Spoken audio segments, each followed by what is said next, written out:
Assalamualaikum warahmatullahi wabarakatuh. Waalaikumsalam Malam warahmatullahi ini wabarakatuh. kita dialog rupa satu dengan tema Mural is Dead, keniscayaan seni jalanan dalam ekspresi artistik di ruang yang demokratis. Malam ini kita akan membicarakan lagi persoalan yang masih fenomenal akhir-akhir ini terkait dengan mural di ruang publik. Hadir bersama kita ada Mas Bambang Asrini Wijanarko. Beliau adalah seorang kurator independen, aktivis seni, penulis, dan jurnalis sosial budaya.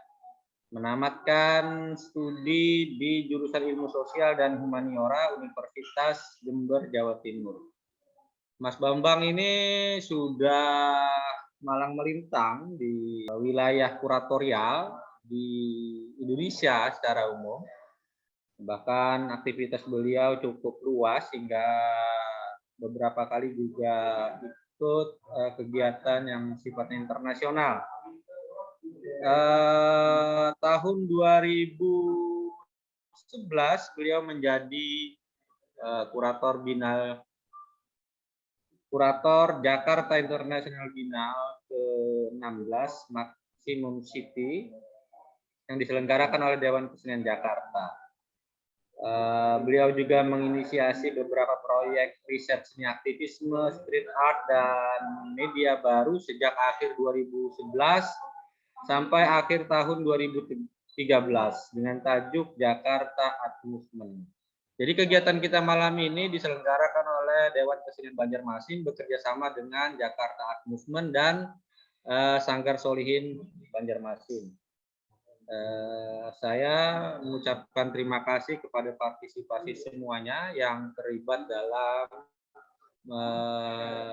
menghadirkan, meniscayakan kegiatan kita pada malam hari ini. Juga kepada rekan-rekan yang sudah bergabung, nanti bisa dicek langsung aja profil Mas Bambang yang tentu saja sudah cukup dikenal gitu ya di wilayah seni rupa di Indonesia.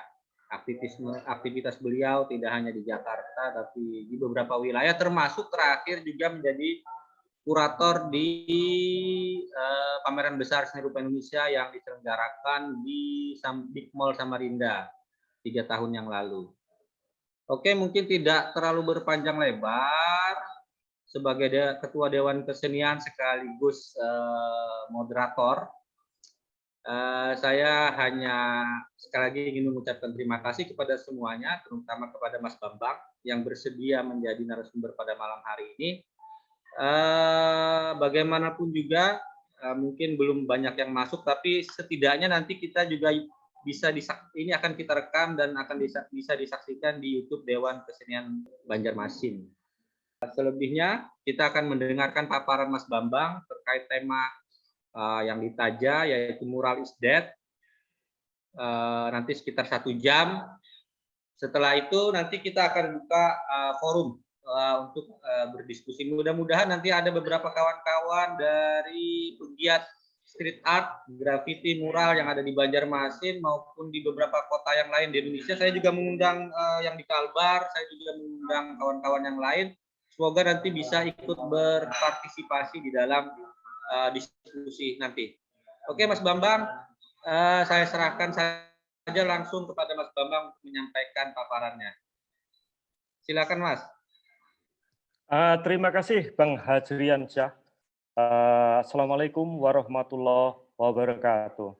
Sebuah introduction atau pengenalan profil saya yang terlalu berlebihan. Sebenarnya saya biasa-biasa saja ya, Bang Hajriansyah.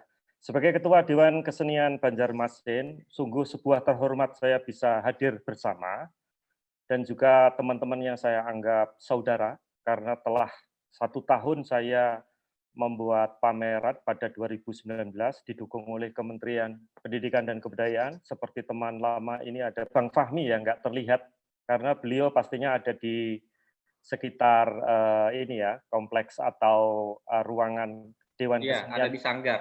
Baik, di Sanggar Solihin ya. Atas dukungannya saya ucapkan terima kasih dan sebuah kehormatan juga Sanggar Solihin, di mana saya juga sudah sempat mampir Semoga tetap, meskipun Jakarta sekarang levelnya sudah menurun COVID-19 menjadi level kedua, tetapi saya juga mendapatkan informasi bahwa ada grafik naik juga, Jakarta memimpin lagi ini. Jadi kira-kira begitu Bang Hajri. Saya berharap semua akan baik-baik saja dan untunglah kita bisa bersilaturahmi lewat jamaah Zoominar ini ya, Zoom ini. Sungguh merupakan kesempatan yang membahagiakan. Baik, kalau begitu izinkan karena moderatornya adalah Ketua Dewan Kesenian Banjarmasin sendiri, yakni Bang Hajriansyah, izinkan saya pemaparan dibarengi atau ditemani oleh PowerPoint yang telah saya berikan beberapa hari yang lalu, dan saya ingin sekali lagi membuat cross-check apakah terlihat semua teman-teman di sana. Bagaimana Bang Hajri? Terlihat Mas, terlihat. Baik, saya teruskan. Tentunya kita semua sudah mendengar ya sejak sekitar bulan Juli ya, pertengahan Juli sampai sepanjang Agustus dan awal dari September terjadi polemik nasional mengenai street art dan juga terutama jenis mural. Makanya saya ingin mengambil paparan ini dengan judul Mural is Dead. Kebetulan ini menjadi pilihan favorit saya dibanding 404 not found yang ada gambarnya Bapak Presiden kita, yakni Bapak Jokowi, karena menurut saya ini yang paling menyentuh saya secara artistik dan pesan. Tidak hanya persoalan mengkritik terhadap pemerintahan, namun muatan dari mural atau jenis seni jalanan ini menyampaikan pesan di sebuah baliho atau billboard. Ini sebuah billboard ya, kalau kita melihat biasanya street art atau seni jalanan berupa stensil, wet paste, graffiti maupun mural di tembok, tetapi ini di billboard. Sehingga menjadi sebuah gambaran utama dari materi yang saya presentasikan dengan judul Mural is Dead, seni jalanan keniscayaan ekspresi artistik di ruang yang demokratis.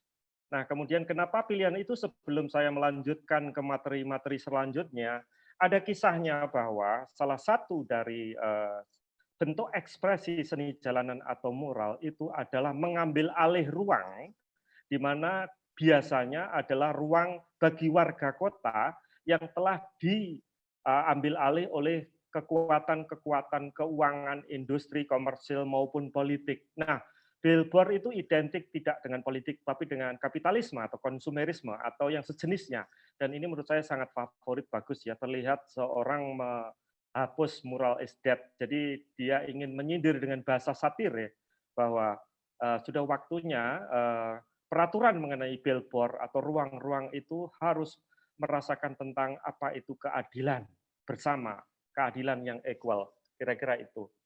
Mural is Dead ini disambut dengan sangat sebentar, kelihatannya saya oh baik. Ini disambut pada tanggal 31 Agustus 2021.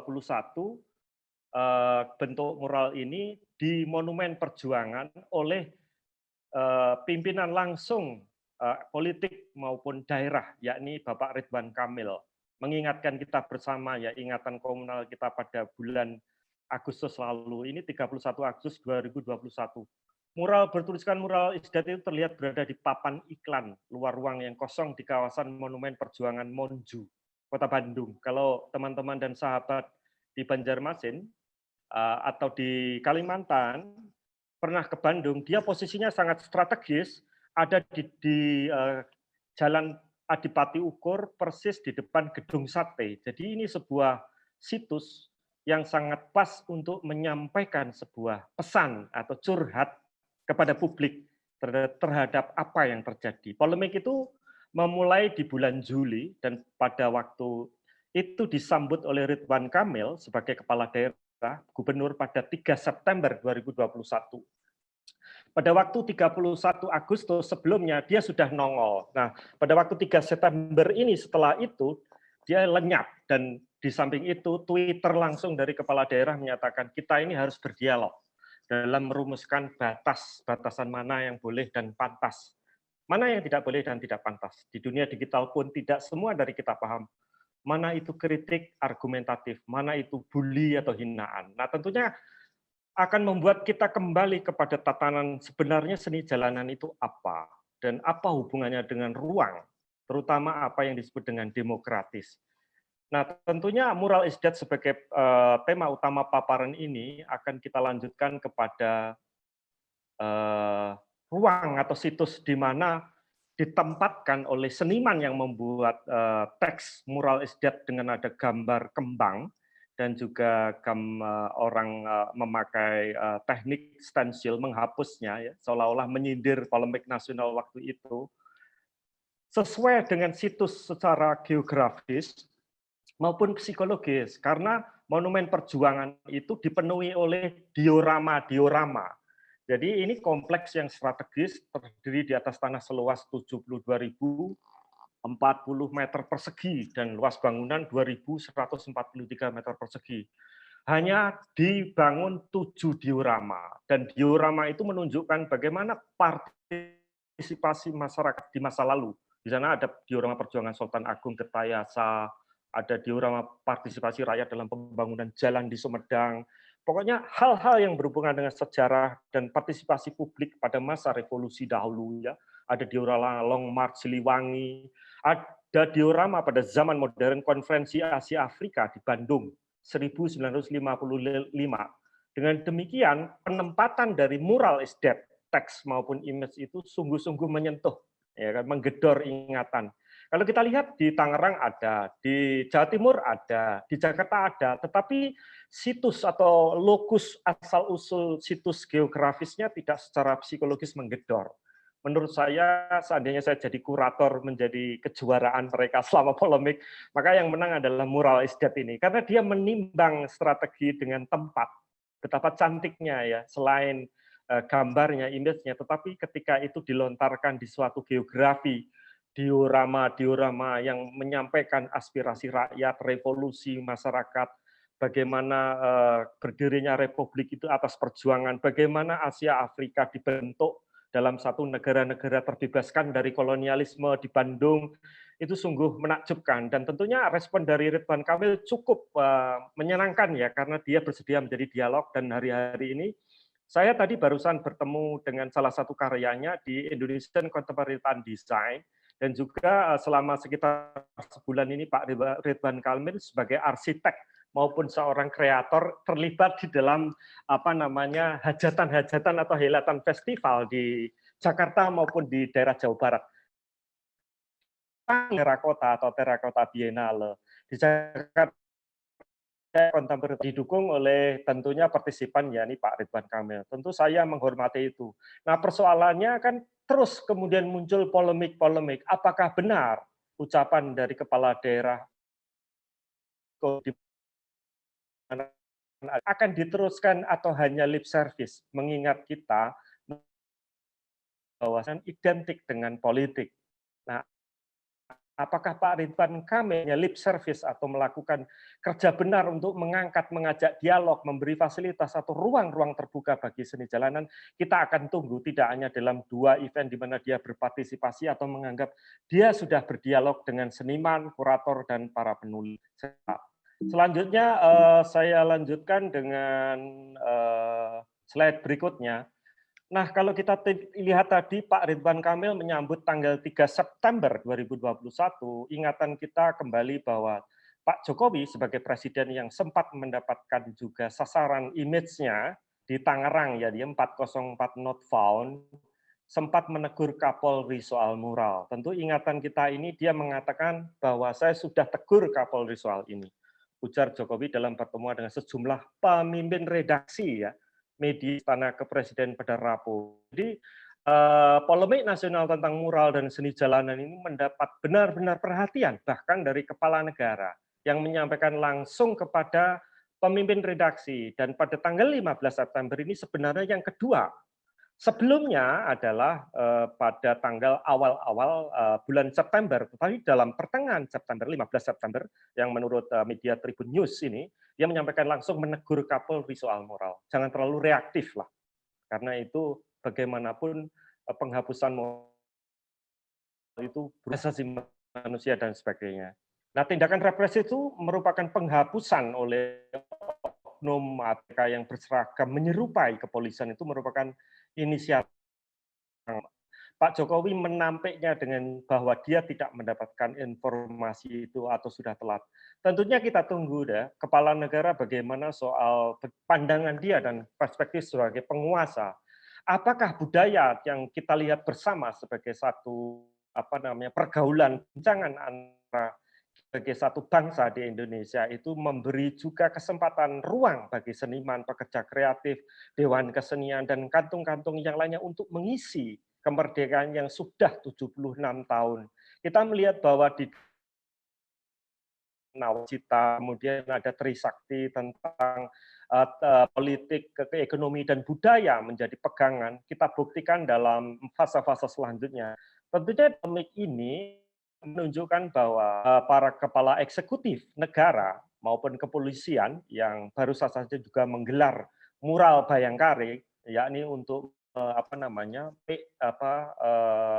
pandangan dari masyarakat bahwa anti kritik tentang kepada kepolisian dijawab dengan adanya mural bersama atau mural yang memperingati Hari Bayangkari bagi polisi. Dan sekitar 3 hari yang lalu saya juga mendapat informasi dari kepolisian melalui media, teman-teman dan sahabat di seluruh Banjarmasin maupun Kalimantan bisa mengakses bahwa sayembara mural Bayangkari juga membuka kesempatan untuk mengkritik berupa teks atau image dalam karya mural yang disayembarakan itu untuk mengkritik polisi, untuk menyampaikan institusi keamanan atau security yang menolak atau anti terhadap kritik. Nah, tentunya ketika kita membahas tentang mural, maka kita akan bahas tentang ruang publik dan juga sifat atau karakternya yang demokratis. Mau tidak mau bersentuhan atau beririsan dengan politik. Ini adalah scene yang ke beberapa ya setelah kita membuka dengan mural is dead itu, bahwa di sini kita melihat ada teks berupa liberté, égalité, fraternité. Ini sebenarnya sebuah semboyan dari negara Perancis ketika mendeklarasikan tentang pedoman dari hak asasi manusia dengan runtuhnya liberté itu adalah kemerdekaan, egality itu adalah persamaan atau equality atau kebersamaan sesama manusia, dan fraternity persaudaraan. Maka akar-akar paradigma dan realitas tentang konsep di demokrasi di abad modern mau tidak mau menerbangkan ingatan kita kepada Prancis, yakni penemu demokrasi modern pada awalnya, meskipun itu berbeda ya.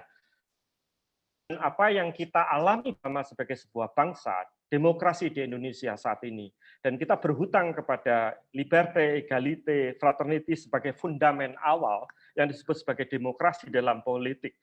Sistem sebuah negara mengadop konsep demokrasi. Tentunya paradigma itu di dalam Pancasila bisa kita ketemui meskipun manifestasinya berbeda-beda. Kita mengenal di Orde Lama ada istilah demokrasi terpimpin. Pada waktu itu demokrasi Pancasila menjadi luntur tanda kutip ya.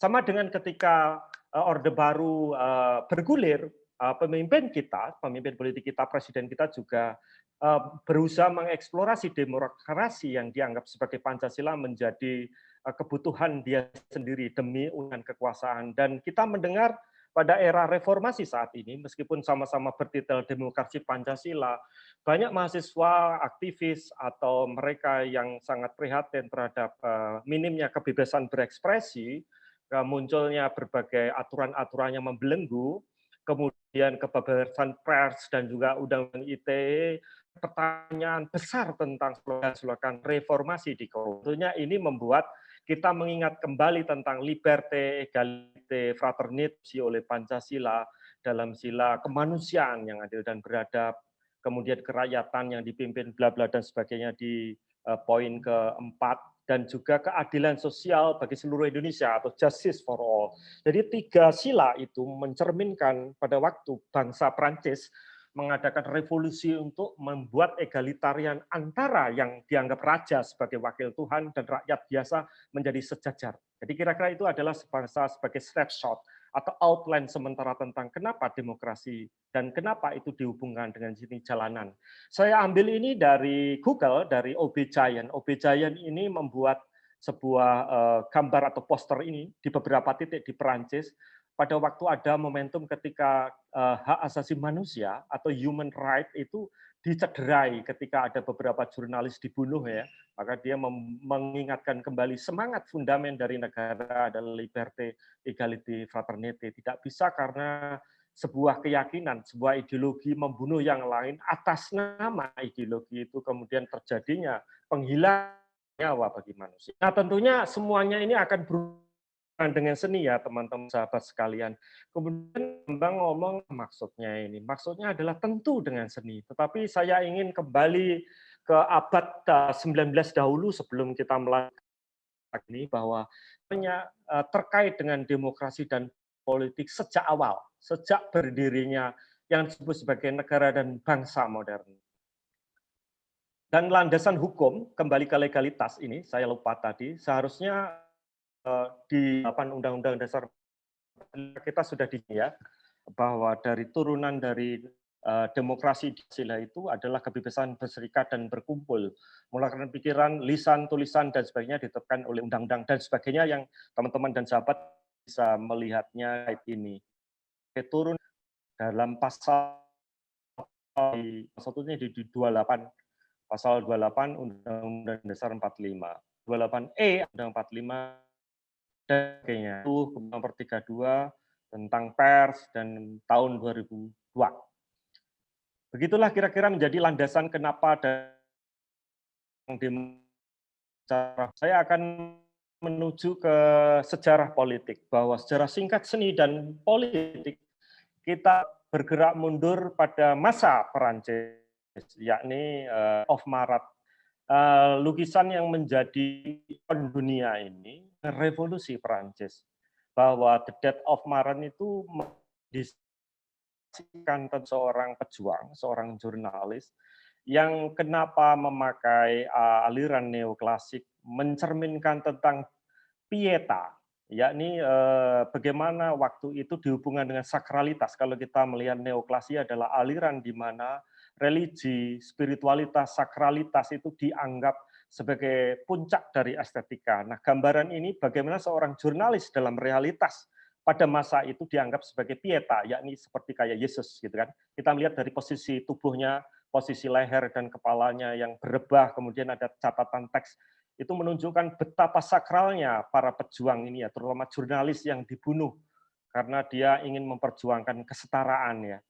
Dan tentunya kita ingat juga bagaimana liberty, equality, fraternity ini juga digagas pada masa itu oleh 3 tokoh, yakni J.J. Rousseau, Montesquieu, dan juga Voltaire. 2 dari mereka adalah seniman. Seperti kita tahu, Voltaire itu adalah penulis esais dan pembuat puisi, penyair yang kuat sekali. Sementara J.J. Rousseau itu adalah seorang dramawan dengan teori-teori musiknya yang canggih. Dan kita kekurangan hari ini para politikus ya, sejarawan, negarawan maupun mereka yang ada di Senayan, wakil dari para partai politik kita yang duduk di sana, dekat dengan seni dan budaya. Kalau kita melihat sejarahnya pada dahulu, tentunya kita melihat dan juga politik itu berkelindan, satu sama lain saling memberi pengaruh.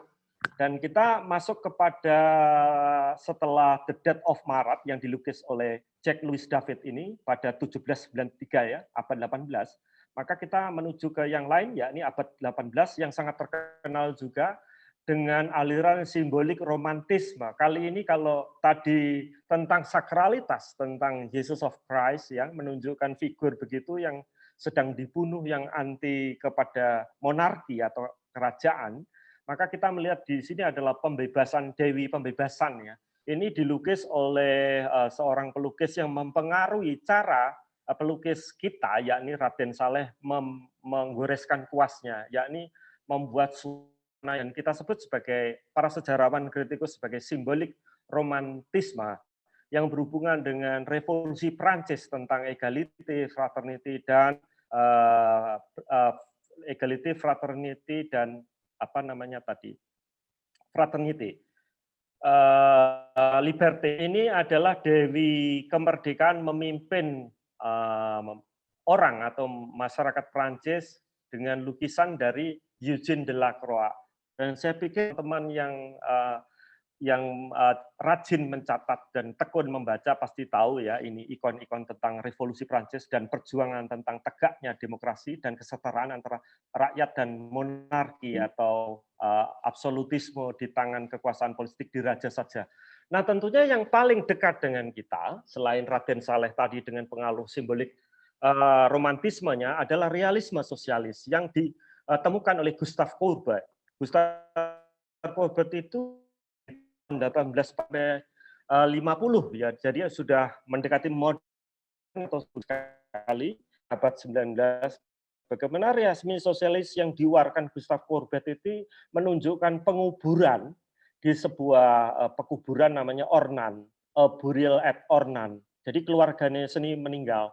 Jadi dia tidak meminjam simbolik tentang dewi-dewi, dia juga tidak meminjam tentang bunga yang dibesarkan atau dengan mitologi tentang sakralitas Jesus of Christ atau Santo, tetapi rakyat biasa.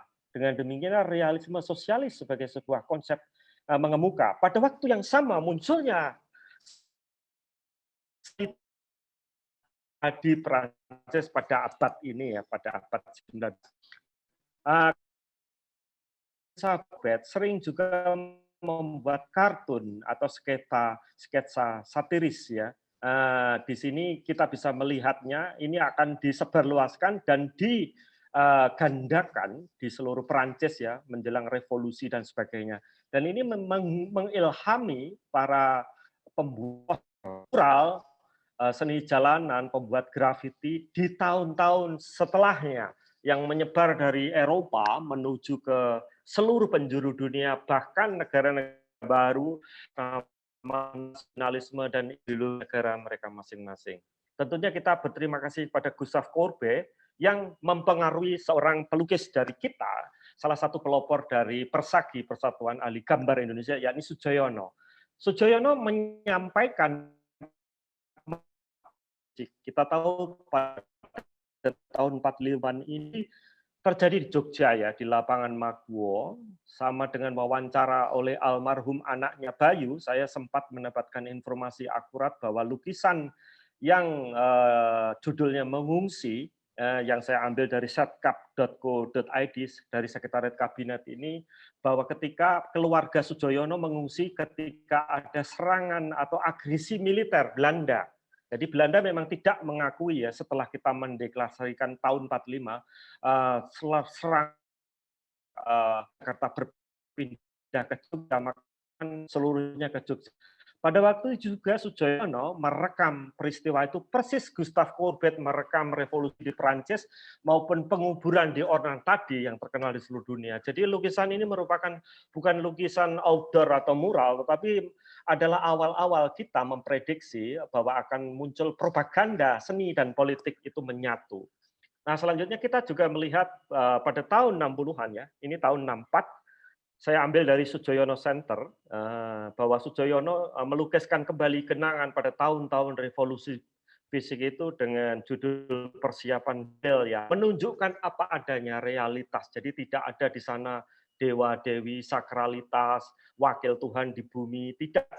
Dia sama dengan di pekuburan Ornan yang Gustav Courbet tadi kita melihat para serdadu di sini ya, yang sedang mempersiapkan atau sedang kelelahan di dalam mereka berjuang, bergerilya dan sebagainya. Realisme sosial menjadi satu ledakan utama untuk mereka menciptakan sebuah propaganda. Kemudian di hari-hari selanjutnya pada waktu revolusi fisik, baik berupa grafiti, teks atau apa saja kita lihat ini ya, di sana pada masa-masa itu muncullah mulai dari grafiti teks saja dengan image, dan tentunya teman-teman semua sangat tahu bahwa Bung Ayu Bung adalah satu poster baliho dan yang dianggap media luar ruang ya, outdoor dari karya pelukis Affandi Chairil Anwar. Jadi kolaborasi antara Affandi, Chairil Anwar dan Soekarno sendiri. Jadi ini adalah tahun-tahun revolusi yang sedang menggejolak bagaimana republik baru atau sedang akan berdiri dengan gambar mural dan grafiti. Dan tentunya yang kita sangat sesalkan hari ini bagaimana seorang presiden atau eksekutif puncak dari pimpinan negara tidak sekuat atau dekat pada masa-masa rejim awal Orde Lama. Bagaimana Soekarno dengan sanggar-sanggar seni lukis ya, terutama pelukis rakyat, musisi, penyair, dramawan maupun pembuat puisi, demikian dekatnya. Jadi menurut saya kehadiran negara, kehadiran pimpinan politik, kehadiran kekuasaan itu mutlak di dalam bangkitnya dalam seni dan budaya, konstelasi seni dan budaya. Tidak hanya perjuangan mengenai tentang bagaimana meningkatkan kesejahteraan ekonomi, meningkatkan kesejahteraan politik, kedaulatan, tetapi juga kebudayaan dan kesenian menjadikan perhatian yang serius pada masa Orde Lama dengan kedekatan Soekarno ya sebagai presiden pertama Republik Indonesia, dan dia mengoleksi sendiri karya-karya privat dari uang sendiri. Jadi bukan dari milik sekretariat negara atau dari negara, tetapi uang pribadi dari Soekarno sendiri. Kita mendengar begitu banyak drama, begitu banyak kisah, dongeng, sampai kehabisan uang ya untuk membeli lukisan, menciptakan monumen-monumen yang demikian melegenda di Jakarta, patung Selamat Datang, patung pembebasan Irian Barat, dan sebagainya, dan sebagainya. Nah, di foto ini kita melihat Bung Karno mengunjungi pameran Sanggar Pelukis Rakyat di Sultan Agung, Yogyakarta sekitar tahun 50 sampai 55. Sementara yang di sebelah kiri, Soekarno mengunjungi studio pelukis Gambiranom Soehardi yang saya ambil dari Balai Kirti. Balai Kirti itu adalah sebuah institut atau museum 6 presiden tentang memorabilia mereka. Dan ini diambil pada tahun 61 ya foto itu. Baik, baru maka tentunya segera adanya demokrasi terpimpin pada masa Orde Lama, demokrasi Pancasila juga disalah mengerti atau demikian juga ketika Orde Baru atau menjadi bapak pembangunan, ada tekanan, ada pembelenggungan kebebasan berpendapat. Karena nanti akan panjang secara sejarah ya, saya sampaikan kepada teman dan sahabat semua, saya cuplik saja salah satu bienal seni rupa paling fenomenal yang menjadi legenda, yakni adalah seni rupa Jakarta 9 pada tahun 1993. Yakni Semsar Siahaan. Semsar Siahaan tidak hanya mengenang tentang bagaimana pada masa Orde Baru, bayang-bayang hitam tahun 65, pembantaian dan sebagainya, hak asasi manusia, kebebasan berserikat dan berkumpul, tapi juga meninggalnya para pejuang hak asasi manusia, kayak Marsinah ya. Anda bisa melihat ada poster-poster di sana, lukisan, dan ketika di Taman Istudi di Bienal Seni Rupa, Semsar Siahaan membuat sebuah kuburan penanda simbolis meninggalnya tentang Sima, juga di sekeliling dari kuburan itu ya, bukan kuburan sesungguhnya tetapi merupakan reproduksi ulang ya tentang penggalian itu semacam itu. Dia membuat semacam image. Kalau sahabat semua bisa melihat itu ada teks stensil ya jenisnya yang seperti sablon atau mural yang ditorehkan di dinding-dinding itu oleh Semsar Siahaan. Seniman kita yang sangat membekas sebagai seniman plus aktivisme yang melekat di gagasan-gagasan ide dia maupun karya-karyanya yang bisa Anda aksinya dengan kecakapan dunia digital di di dunia cyberspace ya. Nah, salah satu yang paling fenomenal adalah tahun 2000 ya, setelah lengsernya rejim Orde Baru, Awas Recent Art from Indonesia adalah sebuah juluk di mana seluruh dunia, terutama pusat-pusat seni dunia melihat apa hubungan seni, politik, ekspresi, kebudayaan ditampilkan waktu itu Japan Foundation, British Council, Pusat Kebudayaan Inggris, dan Jepang, terus kemudian Kedutaan Besar Australia, dan sebagainya. Mereka bersepakat untuk memambungkan sejumlah seniman untuk keliling dunia ke 3 benua, yakni Asia, Eropa, dan Australia. Dengan hiruk pikuk waktu ada era reformasi dideklarasikan. Waktu itu ada sejumlah seniman, salah satunya ini yang saya ambil adalah Kang Tisna Sanjaya ya. Di sana ada atribut-atribut militer tentang swasembada pangan, gunung, tetapi realitasnya masyarakatnya terrepresi dan bentuk tubuh dari Sang Popok Tri Wahyudi di kiri atas itu, dan juga ada sejumlah wajah yang mencerminkan mengolok-olok itu atau menertawakan sesuatu. Ini adalah pameran besar dan didengar oleh dunia karena berbarengan pada tahun 98 kita mengalami turmoil, jadi ya mengalami bencana politik, ya, bencana kemanusiaan.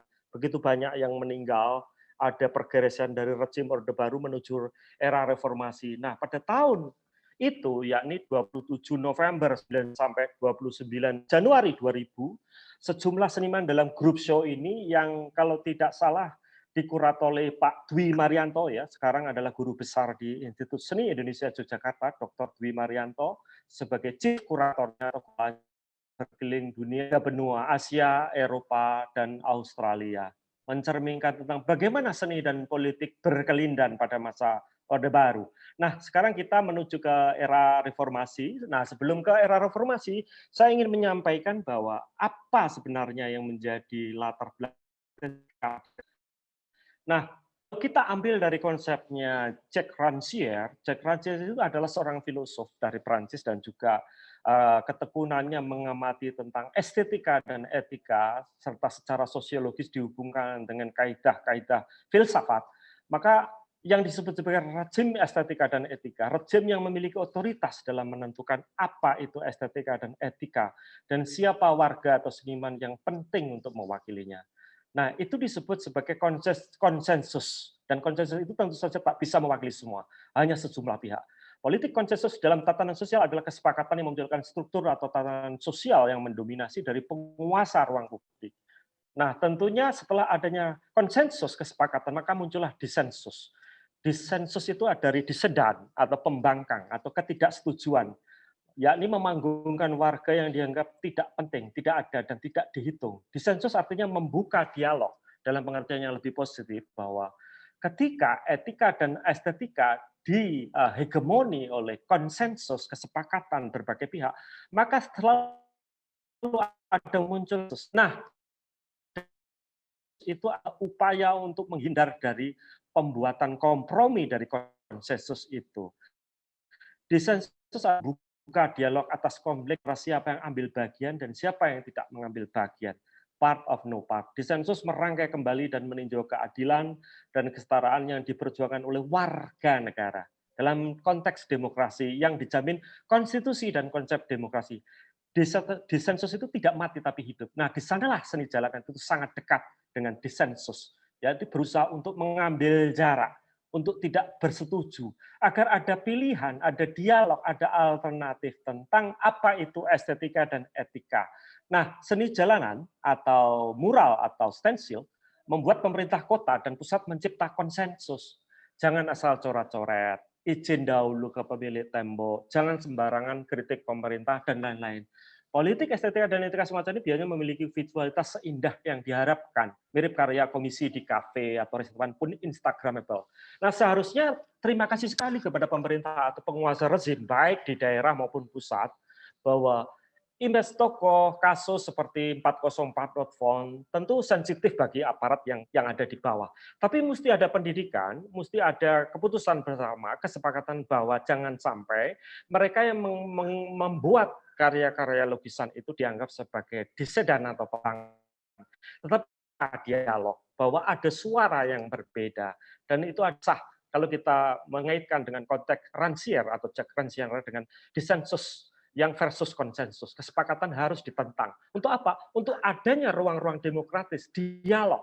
Gitu. Nah, seniman jalanan wajib mematuhi rezim hierarkis itu yang dimotori oleh pandangan perubahan sosial ala tokoh intelektual, polisi, Pemda, institusi kebudayaan, dan lain-lain.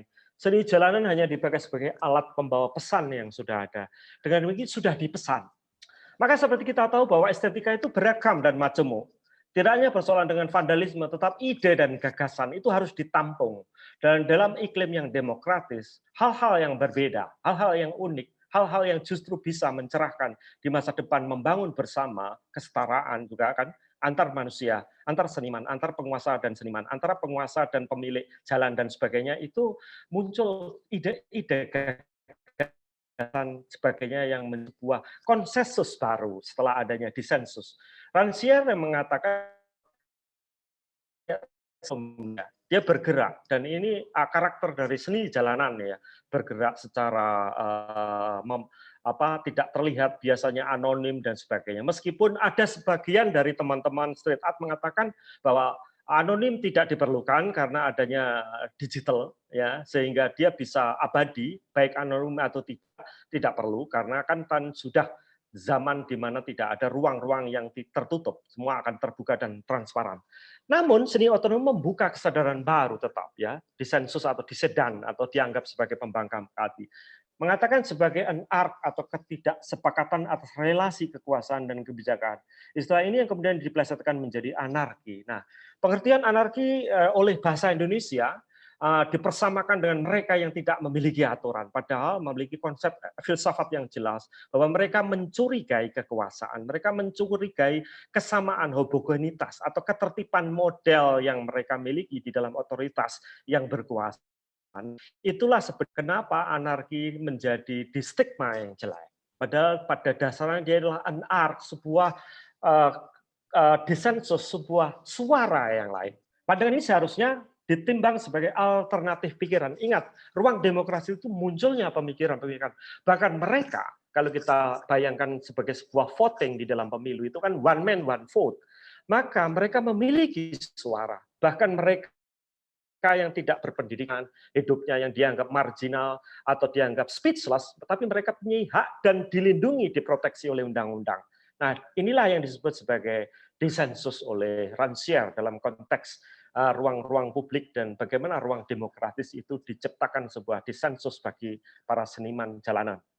Nah, kalau kita melihat lagi konsep yang lain, nah tentunya kita sudah tahu mereka yang mempelajari dari Bourdieu, adanya ruang publik itu yang dianggap demokratis itu bertemunya antara modal sosial, modal ekonomi, modal budaya, dan modal simbolik yang setara, yang demokratis, yakni ada pertukaran yang terjadinya heterogenitas dan saling adanya dialog.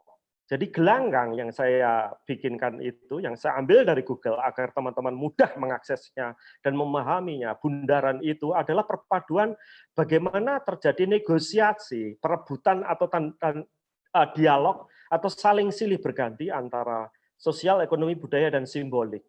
Modal sosial, modal budaya, modal simbolik itu saya istilahkan sebagai perumpamaan Dewan Kesenian Banjarmasin itu memiliki modal simbolik.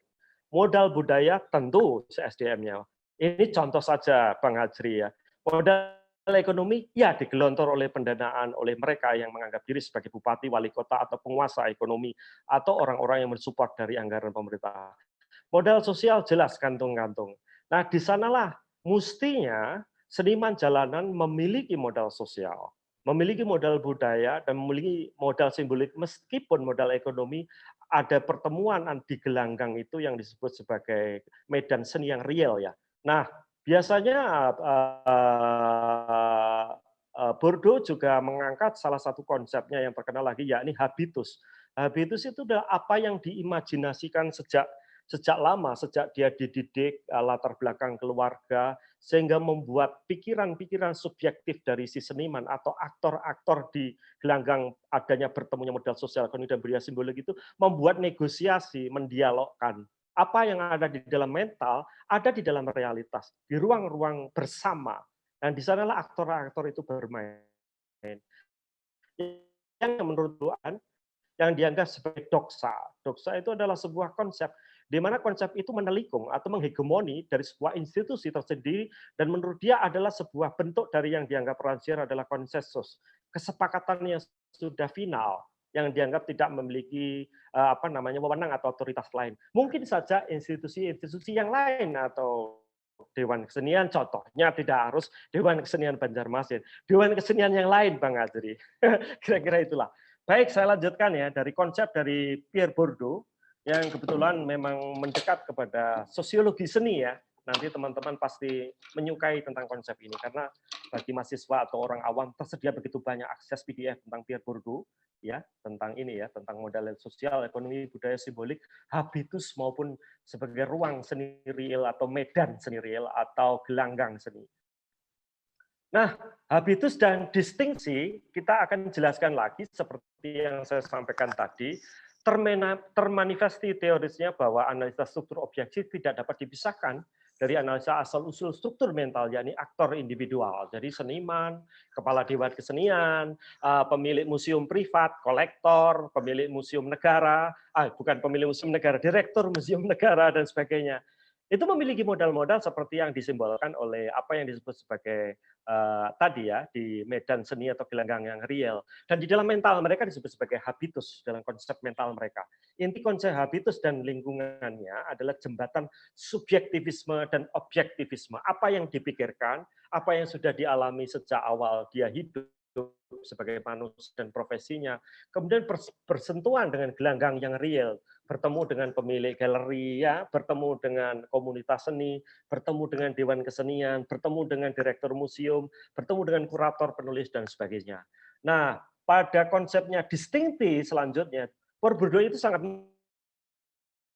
menjelaskan bahwa suatu menunjukkan kelasnya dalam masyarakat. Seniman di dalam ruang publik juga menciptakan sebuah kelas-kelas tersendiri atau kantung-kantung atau klaster, di mana gaya hidup yang dilakukan oleh golongan level seniman tertentu secara ekonomi, edukasi, famili, lingkungan, membedakannya dengan kelas yang lain.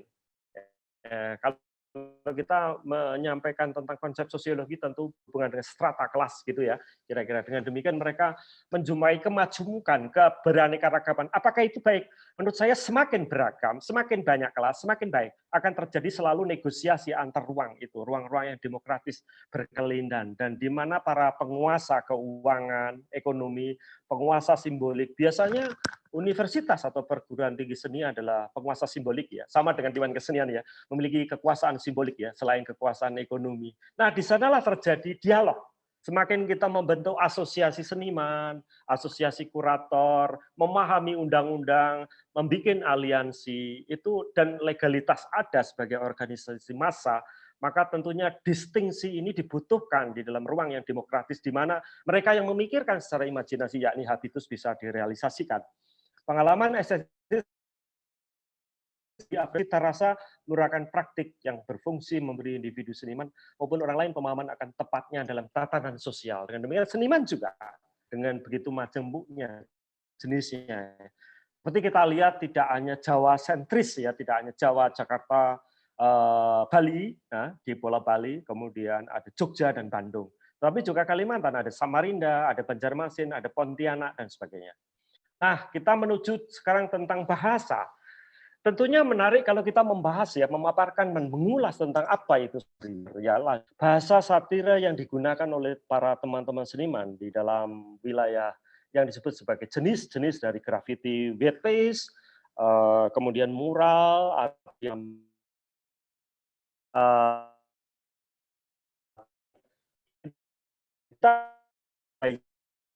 ironi maupun parodi.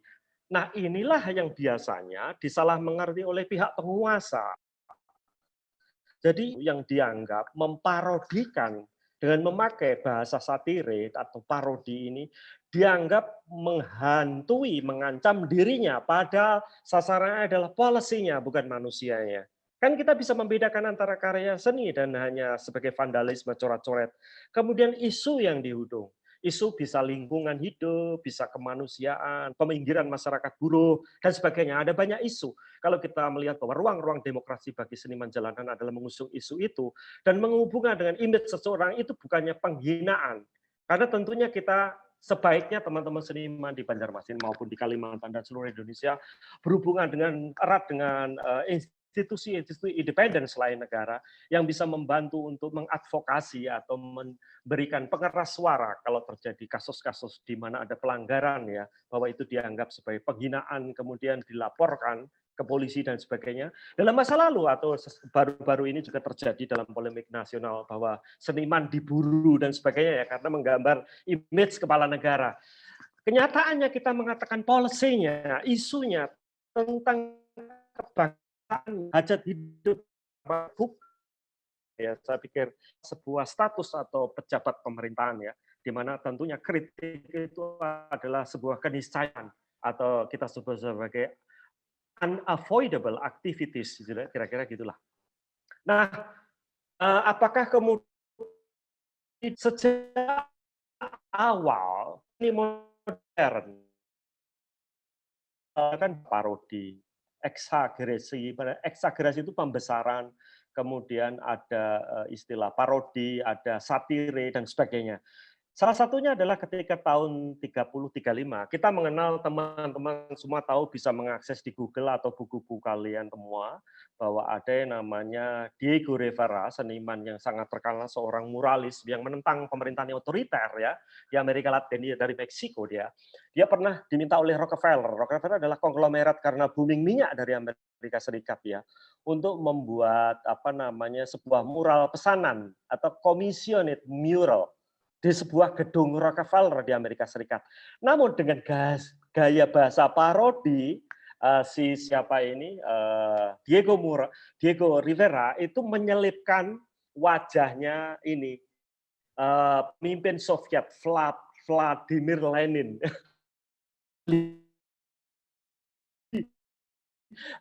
Di mana mengusung kapitalisme dan kebebasan pendapat harus muncul dalam kapitalisme Rockefeller itu ada wajahnya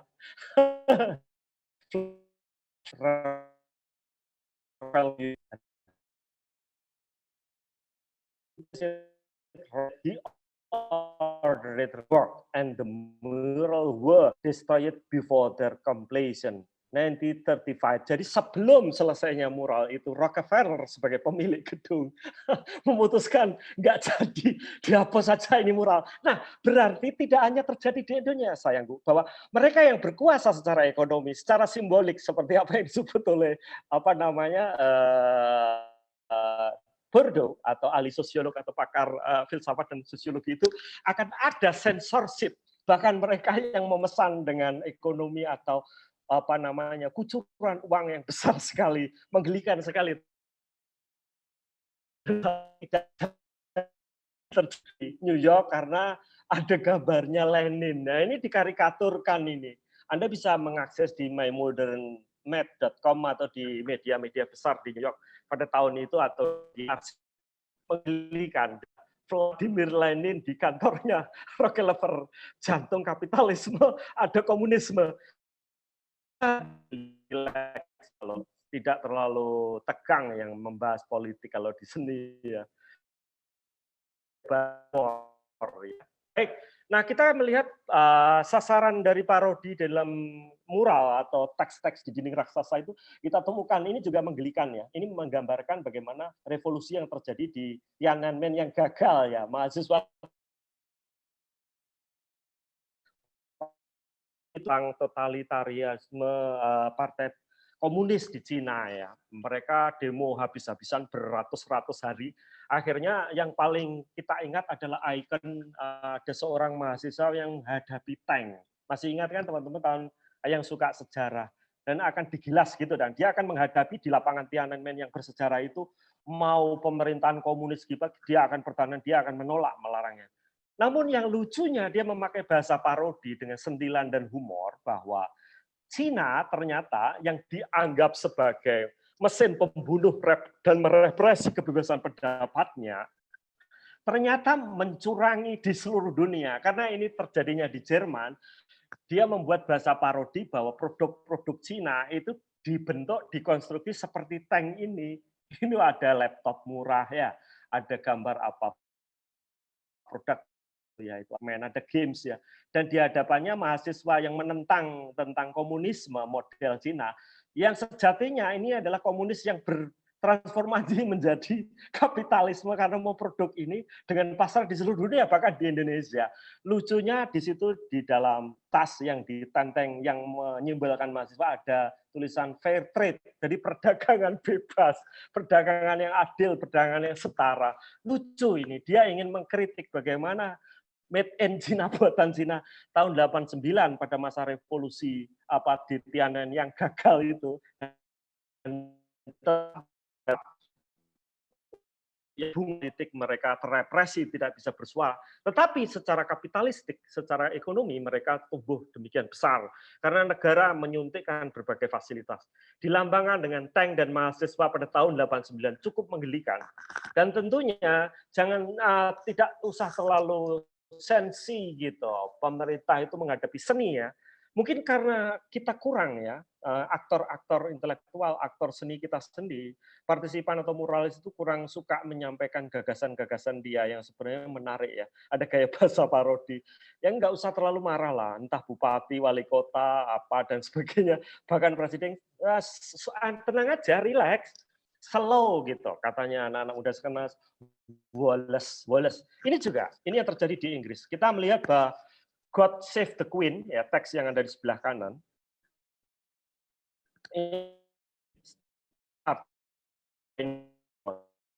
itu adalah lagu kebangsaan Inggris itu God Save the Queen, tapi oleh dia diplesetkan dengan God Save the People, di mana ratu itu, ya, Ratu Elizabeth itu membawa apa namanya cat mural itu sama apa yang Buckingham itu petugas yang membawa ini. Nah, kenapa kok bisa kita setengah lucu gitu? Kalau kita melihat ya ada teks-teks semacam kayak yang di Bangil Pasuruan dipaksa sehat di negeri yang sakit.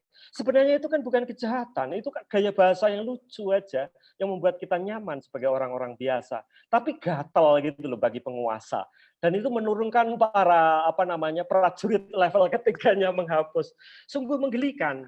Kita lihat juga cara mengolok-olok itu tidak langsung seperti God Save the People itu plesetan dari God Save the Queen. Tapi sebenarnya Tuhan itu menyelamatkan rakyat, bukan ratunya. Ratunya sudah kaya, ratunya sudah makmur. God Save the People, not God Save the Queen ya, kira-kira gitu. Nah ini May the Art be with you. Kalau kita melihat Bible atau teks-teks terjemahan atau translasi Inggris, itu kan selalu gaya bahasa yang sangat halus dari Inggris. Semoga Tuhan memberkati bersamamu. Ini semoga seni memberkatimu. Jadi Tuhannya bukan Tuhan yang disebut God, tetapi ini di Star Wars disimbolkan dengan apa ini ini teman-teman lebih tahu dari saya ini. Jadi sama ini ikon-ikon fiksi atau pop. Jadi may the art be with you. Not may the God be with you. Sungguh menggelikan ya. Ini gaya bahasa parodi yang sangat menarik hati. Tidak usah marah, biasa saja. Nggak usah baper lah. Kalau baper-baper itu namanya di negara komunis, coy, bukan negara demokrasi. Oke, sekarang kita menuju ke yang lain. Nah, ini Mr. Brian Boss ini memang kacau kadang-kadang. Dia mengambil ikon-ikon pop culture ya. Kalau teman-teman ke Amerika pada tahun 70 atau tahun 80-an itu kan ada Warhol ya. Warhol itu suka membuat image selebritis ya. Di dalam dunia selebritas, dunia populer. Bahkan Warhol mengatakan in 50 minutes to be popular itu artinya adalah dia menciptakan image dengan gambar dia. Ini Monroe. Marilyn Monroe itu kan punya wig yang sangat khas gitu kan ya. Nah, ini pada tahun-tahun 2009, 2006, 2008, ini ada kampanye tentang Obama, ada istrinya Bill Clinton siapa? Hillary Clinton, ada Jack Sanders dan sebagainya memakai ikon selebritas ala tahun 70, Marilyn Monroe. Nah, Anda kan bisa membayangkan bahwa bagaimana dia memparodikan para pimpinan ini dengan senyumnya yang penuh dengan lipstick ini ya, dan juga rambut blonde itu ya. Blonde yang kayak Marilyn Monroe, asik-asik aja. Jadi tidak usah sensi lah. Masa kita kan kaya sekali dengan budaya Jawa, memakai gaya bahasa ya, budaya Sunda, pantun ya, apalagi Minang. Jadi gaya bahasa visual, gaya bahasa teks itu sangat biasa gitu dipakai. Jadi kalau sampai dihapus, apalagi yang menghapus polisi itu ya kebangetan gitu loh. Gitu. Ini kan adalah contoh-contoh di dunia. Nah, ini adalah GR ya atau street artist ini tidak memakai teks, tapi dia mencari tempat-tempat yang dianggap terparah di dunia. Ini di Syria, Suriah, di mana Arab Spring pertama, bukan di Suriah, di mana? Aduh, saya jadi lupa karena terlalu banyak ngomong Marilyn Monroe. Jadi dia memotret orang-orang biasa untuk menggantikan mereka yang tidak demokrasi. Biasanya di Timur Tengah itu sebelum adanya Arab Spring itu banyak rejim yang tidak demokrasi.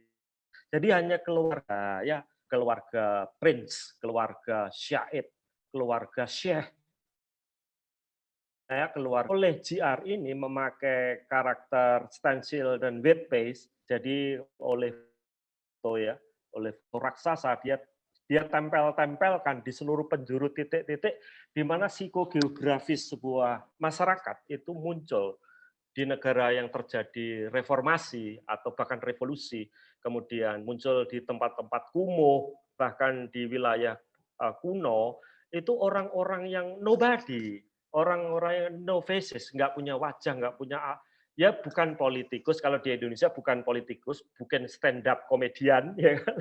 Bukan pembawa berita, bukan presiden, bukan orang-orang Senayan, itu kan nobody kan, seperti saya gitu ya, kurator biasa, itu muncul wajah-wajahnya. Ini menunjukkan bagaimana demokrasi diperjuangkan, bagaimana suara-suara yang disensus.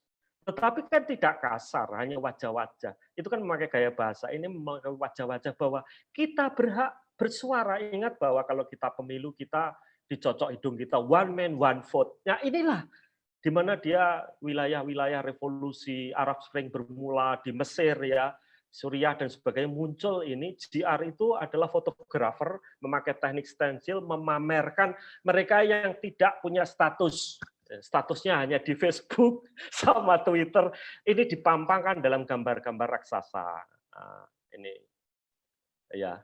Ini kan di dua. Baik, sekarang kita menuju ke street artist yang lain.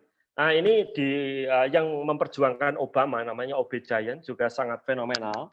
Dia juga mengkritisi bahwa seni jalanan tidak hanya berhubungan dengan politik, tapi juga dengan konsumerisme, kapitalisme, seperti kita lihat di OB Bad Reputation itu, yang menonjolkan tentang bagaimana lip service, ya, kecantikan, beauty, dan sebagainya menjadi yang utama di dalam dunia yang konsumeris dan dunia yang penuh dengan star atau bintang-bintang selebritas. Nah, di sini kita melihat pada tahun 2008-2009 dia juga memuji Obama untuk memegang tampuk kekuasaan. Pada masa itu segera setelah ada kasusnya krisis ekonomi yang besar ya, karena mortgage, jadi hutang properti di Amerika Serikat menciptakan resesi dan harapannya Obama bisa mengambil alih itu, setidaknya meredam itu. Nah, makanya itu alasannya. Nah, pada sekitar tahun 2016-2017 setelah munculnya top politik atau pimpinan politik tertinggi di Amerika Serikat oleh Donald Trump, maka dia juga membuat poster-poster, mural dan disebarkan. Ini adalah Franz Ferdinand ini yang di sebelah kanan yang saya tunjukkan di slide ini sebenarnya adalah seorang kanselir atau ratu atau pewaris tahta Austria. Franz Ferdinand itu nggak ada hubungannya dengan Donald Trump. Jadi pengertian demagog ini, yang mulutnya Donald Trump ini diibaratkan dengan Franz Ferdinand ini adalah orang Rusia yang terbunuh, orang Austria maksud saya, pewaris kerajaan Austria, yang memicu World War I, jadi memicu Perang Dunia I. Jadi di dalam satu gambar aja, dalam satu poster, dalam satu mural, begitu banyak pesan yang ingin disampaikan bahwa Donald Trump itu sama posisinya, bisa saja memulai Perang Dunia Ketiga. Pesannya itu. Nah, kita lihat juga all the free speech money can buy. Bagaimana demokrasi di Amerika Serikat, munculnya white supremacy, ya kan, life, black matter, gerakan kulit hitam berwarna muncul, itu juga muncul di poster-poster gitu sebagai sebuah disedan, pembangkang gitu. Ketika pimpinan politik atau masyarakat begitu banyak melakukan pemelencengan terhadap ideologi-ideologi negara, maka sudah waktunya muncullah. Ini sudah sesuatu yang wajar ya. Seperti kayak Donald Trump diibaratkan dengan Franz Ferdinand. Franz Ferdinand adalah yang terbunuh di Austria yang memicu Perang Dunia I. Dengan demikian, seorang demagog seperti kayak Donald Trump bisa memicu Perang Dunia III. Mungkin itu yang ingin disuarakan ya. Dan ketika all the free speech money can buy. Jadi hanya duit lah yang bisa membungkam kamu. Apakah benar gitu? Nah, gaya bahasa itu cukup sangat santer ketika Donald Trump memimpin Amerika dan OB Giant atau seniman street art dari OB Giant yang tentunya dia mendapatkan aklamasi ya, dan juga panggung yang besar ya, untuk menyampaikan ini ya, poster-posternya, suara-suara di Sedan atau kaum-kaum terpinggir atau mereka yang tidak bersetuju atau oposan-oposan, enough, monarki we need demokrasi. Jadi sudah jelas di Amerika yang konon katanya mewarisi kebudayaan demokrasi Eropa, kok dipimpin Donald Trump seperti itu. Cukup gitu. Nah, ini cukupnya sampai 2. Noise and lies. Jadi berisik dan penuh dusta. Beri saya some truth gitu, kebenaran. Jadi hal-hal yang biasa gitu, jangan terlalu inilah, nanti ditangkap, di penjara apa, aduh, jangan sampai terjadilah. Ini kan karya seni. Nah, kita melihat juga Banksy yang kita kenal semua lah, teman-teman stencil art itu. Ini di Ramallah ya, di tepi barat jalur Gaza. Yang paling terkenal dan akhirnya meledakkan harga di balai lelang kemudian, yakni dengan tinjauan-tinjauan kritis, ungkapan-ungkapan yang menarik dari Banksy, terutama ini anak kecil dengan balon. Nah, ini kan ingin menyampaikan bahwa sebenarnya apa yang kalian ingin cari sebagai anak-anak kecil, saya ingin melihat adanya langit yang lebih biru, tidak adanya beton. Dia harus mengintai ke luar beton itu. Nah, street art menjadi sesuatu yang sangat penting atau sangat dijadikan panggung yang besar di seluruh dunia. Bahkan di sebuah tempat yang sangat prestisius ya, di Tate Modern. Ini adalah karya-karya street art dari White Pace kayak seperti JR, Banksy dan sebagainya ada dengan ukuran raksasa. Dan di Singapura yang kita anggap sangat represif, ya, ini adalah Singapura itu bahkan permen karet kita mengunyah di taman pun tidak boleh. CCTV itu hampir setiap sudut jalan ada. Dimanapun, bahkan di toilet, kamu ganti pakaian pun mungkin ada. Karena Singapura itu sebetulnya adalah negeri 1000 CCTV. Namun di sana pun muncul aura primitif dari seni jalanan adalah Samantalu tahun 2012-2013 yang kemudian ditangkap besar dari Guardian yang mengatakan stop, jangan kayak begitu. Di tempat kita seniman, kita anggap seniman, jangan dipenjara. Makanya Samantha Lu ini adalah seorang seniman di Singapura di mana ketat sekali ya, sangat represif meskipun katanya mereka punya dasar demokrasinya parlementer, itu membebaskan. Ini anyhow pace kena fine-nya. Ini percampuran bahasa Melayu, Inggris, Singapura gitu. Anyhow press police catch gitu. Jadi tidak mungkinlah melarang itu dalam seni jalanan ini. Jadi muskil. Nah, kita langsung sekarang menuju Indonesia saja. Nah, mural dan polemik nasional Agustus September 2021, kita melihat bahwa awalnya itu tidak tiba-tiba seni ya. Kalau kita melihat bahwa ada pemberitaan sampai Sujiwo harusnya pujian itu dihapus karena tempat para penjilat ya, kalau dia merespon tentang dibaksa Sahid, negara yang sakit ya, dibaksa sehat dan sebagainya. Adanya baliho-baliho yang mengatakan 2024 sudah dimulai, sementara ada pandemi. Bencana di Indonesia 2021 macam-macam dari kekeringan, banjir, tanah longsor, begitu banyak waktu awal 2021. Sehingga ada letupan-letupan yang membuat teman-teman itu muncul image-nya ketika dihapus, mereka merespon dengan cepat. Dan terlalu banyaknya undang-undang ITE yang memang memberangus kebebasan itu. Saya melihatnya bahwa Bapak Jokowi itu sudah berhasil ya pada awal 2021 untuk merevisi Undang-Undang ITE, tetapi pelaksanaannya belum. Jadi pada ini kita bisa melihat dari teks-teks ini yang saya teliti, saya observasi dari zaman Gus Dur yang dulunya adalah transaksi elektronik, sekarang membelenggu kebebasan berbicara. Nah, ini dari teman-teman street art yang biasa mengupload image mereka, biasanya mereka terkena istilahnya phishing atau doxing ya, di-down-kan ininya Instagram mereka atau Facebook mereka dengan berbagai cara. Dan pada 2021 bulan Juli, 13 Juli itu kita mengalami grafik kematian tertinggi di dunia, tidak hanya di Indonesia. Dengan kondisi di Indonesia juga sampai 12 Agustus 2021. Nah, inilah yang memicu semakin memanasnya situasi. Nah, kalau kita menuju ke Jawa Timur pada bulan 5 Januari, Februari, Maret, April, Mei itu terjadi serikat apa namanya, Serikat Mural Surabaya bertajuk Indonesia sedang tidak baik-baik saja di kawasan Jalan Ngagel Surabaya. Negara Kesatuan Republik Internet, aku habis berkelahi. Jadi persoalan-persoalan apa yang disampaikan tentang isu-isu nasional, isu kebangsaan, keadilan sosial, itu sendiri saya. Jadi tidak tiba-tiba, tidak ada yang iseng, itu tidak ada. Ada masalah, ada problem. Di Agustus 2021 yang kopi bawakanlah corona, maksudnya ya adalah kelaparan. Ya memang kondisinya Agustus, kalau kita melihat kematian tertinggi karena COVID Agustus, pada 12 Agustus sampai 19 ya masih ada dampaknya, dan Juli. Maka memang kondisi itu loh, yang kita lihat yang menghapus juga bukan orang sembarangan kan, ini beranu cepat-cepat semua. Nah, kalau seandainya saya seandainya menjadi juri untuk memilih, maka ada 5 juara nasional, yakni di Pasuruan ini ya kan, yang kemarin polemik nasional muralnya, ada yang graffiti, ada dan sebagainya. Kemudian yang di Tangerang, di Jakarta, kemudian mural estate di Bandung. Ini bagus-bagus semua dari image, pesannya, cara penyampaiannya, komposisinya itu sangat sangat cakep. Terus ini juga Anak Gard ini mendapatkan predikat Man of the Year pada 2019 atau Artist of the Year, UOB Painting of the Year. Dia itu nomor 1 untuk yang sayembara UOB lukis itu. Tapi dia di jalanan terus melukis.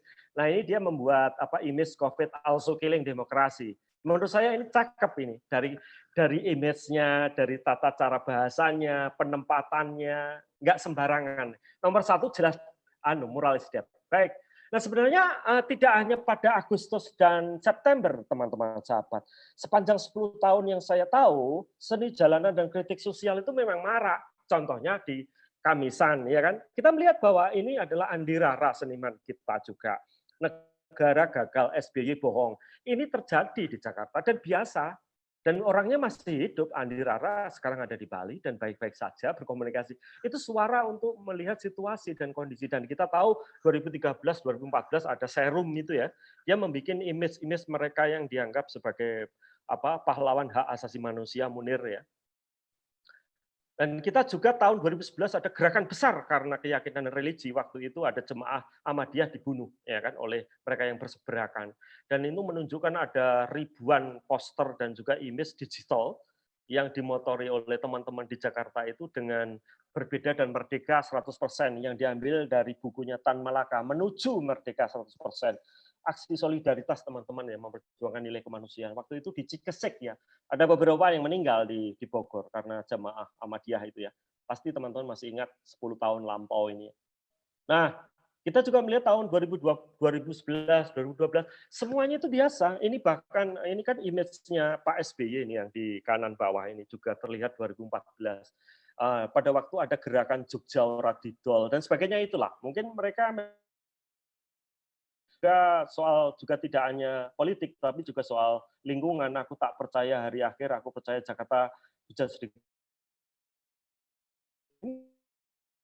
Ada ini ya, kalau nggak salah ya, Ahok dan ini ya. Oh 2014 ya. Ya pokoknya rebutan itulah 2016 itu. Nah, kita juga melihat juga di Cakung, Jakarta Utara ini ada teman Popo itu bagus menyampaikan kritik bahwa Jakarta itu kelebihan beban karena dengan 10 juta penduduk yang lain, tempat kita mencari nafkah, ruang kita istirahat, domisili rumah dan sebagainya benar-benar melelahkan bagi orang-orang biasa. Ini suara mereka yang disiden, mereka yang tidak bersuara, yang nobody gitu.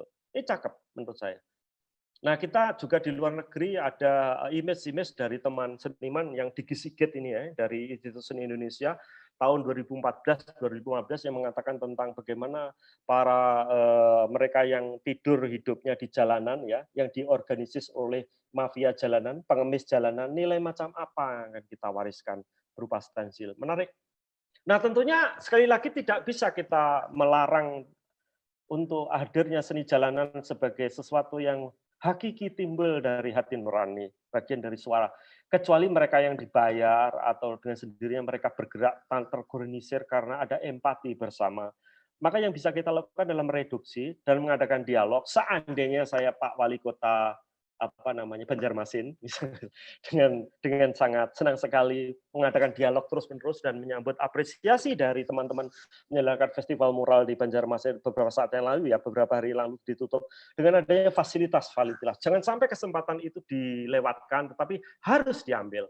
Karena bagaimanapun itu kan sebagai sebuah letupan, ya, sebagai sebuah omongan, sebagai sebuah kejiwaan bahwa kota itu seperti hidup yang perlu outlet, perlu sebuah terapi pengeluaran, releasing the pain, membebaskan kesakitan yang kita derita dengan fasilitas, dengan dialog, tapi tidak dilarang atau dihapus. Nah, pada waktu saya memimpin Jakarta Biennale sebagai Chief Kurator 2011, Mas saya Bambang. Ya, 1 menit lagi. Ini Jakarta Biennale Maximum City. Saya membawa image yang mereproduksi ide-ide dari JR. Ini orang-orang yang tidak bersuara. Ya, ini ada Kang Wendy, penjual gorengan, pengamen Ayodhya, penyair lokal di Bulungan. Jadi Bulungan itu tempat nongkrongnya anak muda, seniman lokal yang tidak terkenal, tidak suara.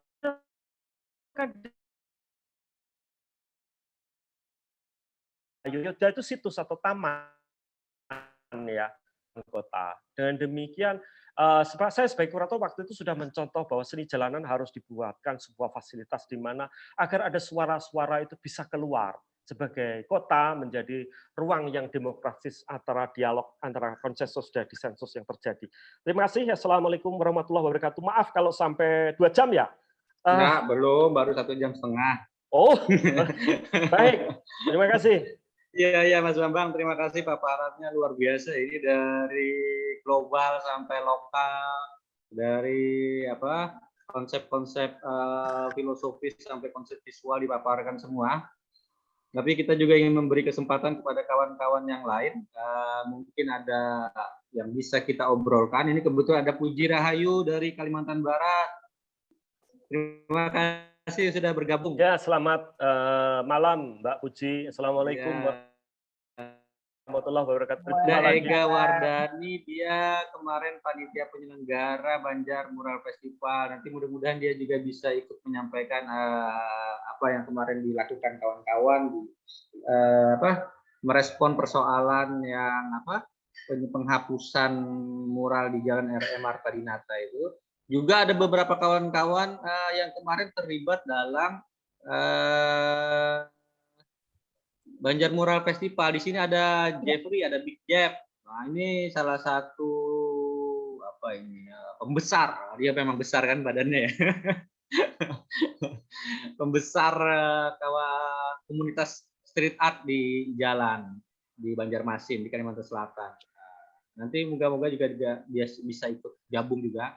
Karena yang dilakukan kawan-kawan ini juga menarik, seperti tadi saya kira punya korelasi dengan apa yang disampaikan Mas Bambang tadi terkait dengan mural dan demokrasi ya di ruang publik ya. Juga ada Dewi Alfianti, dosen Universitas Lambung Mangkurat. Nah, beliau ini eseis juga, sering memberikan komentar-komentar kritik tulisan terkait seni pop sekarang ya. Dan yang lain-lain. Jadi Mas Bambang, mungkin kita ini ya, kita coba, siapa tahu kawan-kawan ada yang ingin bertanya atau merespon atau ingin menyampaikan pengalaman mereka nanti. Atau kalau tidak ada, mungkin Mas Bambang bisa lanjut lagi nanti dengan bagaimana tadi Mas Bambang kan ini 10 tahun ya menemani kawan-kawan ya terlibat dalam pertanyaan filosofis bagaimana seni jalanan kan ini kan. Saya sebenarnya memberi jeda 30 menit yang Anda harus sampaikan itu kepada waktu saya sudah melebihi 30 menit.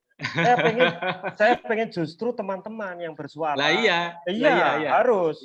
Silakan. Ayo. Gimana nih? Mungkin dimulai dari Puji dulu nih, nyampaikan kabar gimana nih? Apa kabar?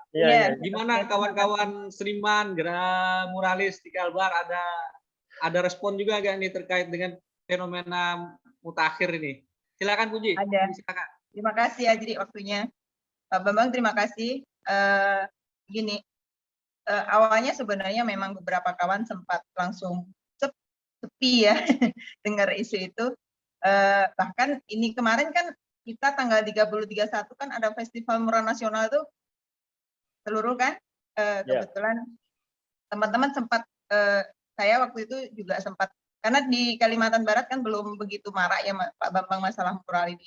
Jadi rata-rata kalau kita melihat visual mural secara umum itu masih apa ya, bukan mural tapi kayak lukisan gitu. Lukisan dipindah hanya begitu. Jadi belum berani, istilahnya hanya untuk menghias gitu. Karena untuk komunitas mural di Kalimantan Barat juga belum ada. Kemarin tiba-tiba dihubungin dari Kapolda, saya sendiri langsung dihubungin, saya ingin ketemu komunitas mural. Oh, di Kalimantan Barat itu tidak ada. Cuman kebetulan saya mengkoordinir teman-teman perupa, ya rata-rata memang pemural. Cuman mereka konsepnya itu hanya menghias, Pak Bambang. Jadi tidak ada mengarah ke sesuatu yang mengkritisi suatu keadaan, itu sedikit sekali gitu. Bahkan kalau ada lomba mural, itu pasti kita selalu sopan bahasanya itu. Jadi oh, mural nggak boleh begini gitu. Jadi mungkin baru mengenal gitu. Nah, ketika kemarin kami dihubungi itu sempat teman-teman itu menghindar gitu. Saya kaget kenapa gitu. Ini kan yang ada kan Polda. Justru itu kami takut gitu. Aduh, kok jadi teman-teman jadi semacam apa ya? Sekarang gini. Satu, kita harus bersikap positif terhadap kondisi, saya kira gitu. Jadi intinya ketika ada ruang, karena saya sempat juga dihubungin itu, ini saya suruh ngapa gitu, suruh mencari komunitas mural. Komunitas mural itu tidak ada gitu. Kami akan mengadakan festival mural nasional. Kami pun juga tidak tahu waktu itu sempat dari Polda Kalbar juga sempat intinya, Bu, kami tidak tahu apa-apa tentang juknis mural gitu. Wah, aku dapat tugas nih gitu. Akhirnya kebetulan saya juga kemarin agak ribet juga ngurusin Basuki Abdullah, kegiatan di museum, sepekan museum gitu, sempat agak ngeblank gitu penuh. Jadi tolong Bu bantu kami gitu. Oke lah, tujuannya apa gitu. Ya intinya yang diangkat kan tentang, panjangnya temanya tentang COVID lah, globalnya gitu. Saya kira semua paham ya, dalam waktu dekat kita ada Festival Mural Nasional. Cuman ketika saya sudah memberikan gambaran tentang juknis mural, itu tiba-tiba kawan-kawan takut. Takut gitu. Waduh, aku bilang, di situ saya coba menyelami, akhirnya saya kontak satu-satu, ada apa ini gitu. Kami takut Mbak, tujuannya apa ini gitu. Karena jujur kalau kawan-kawan itu rata-rata, mohon maaf Mas Bambang, dari dulu Mas Bambang pernah ke Kalbar kan, gitulah kawan-kawan belum begitu banyak berubah. Jadi untuk mengikuti perkembangan itu juga masih belum begitu maksimal gitu. Akhirnya intinya gini, apapun yang sudah terjadi, isu-isu tentang mural, hal-hal yang mungkin dianggap teman-teman jadi sebuah ketakutan itu abaikan dulu. Yang jelas ini saya sendiri langsung dihubungi Polda untuk menghimbau atau merangkum kegiatan ini supaya terlaksana gitu. Ya semacam jembatan lah.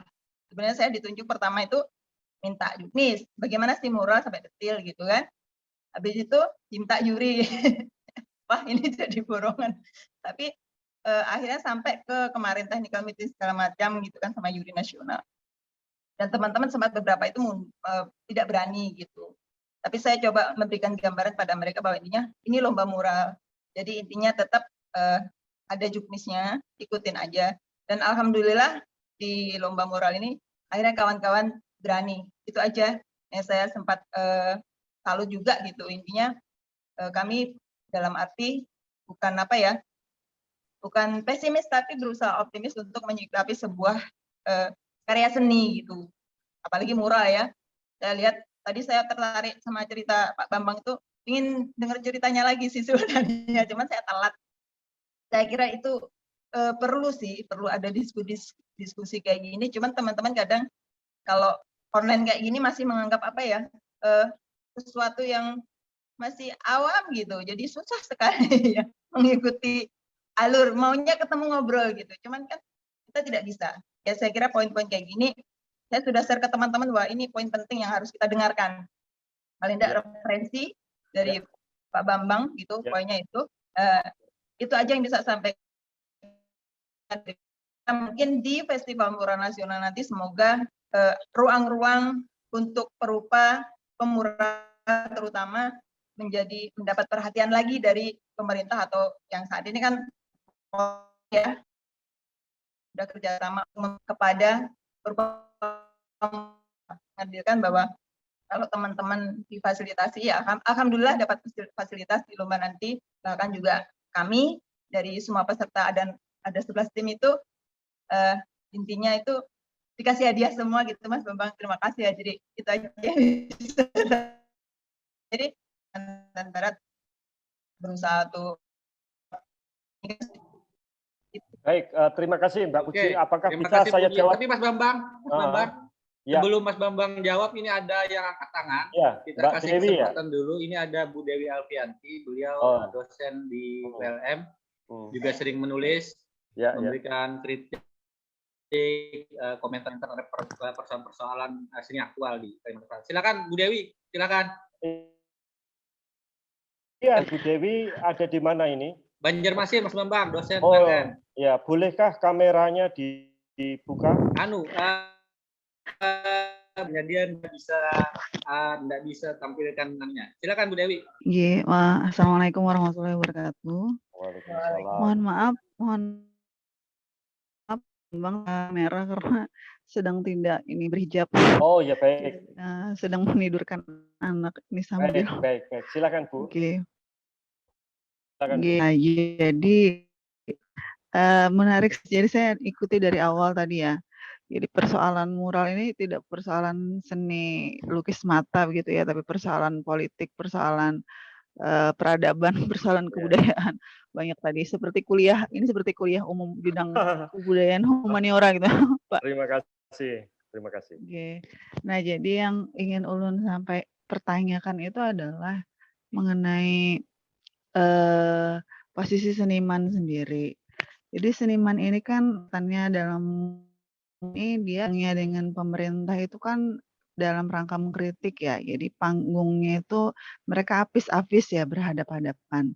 Nah dalam posisi ini masyarakat itu adalah penonton.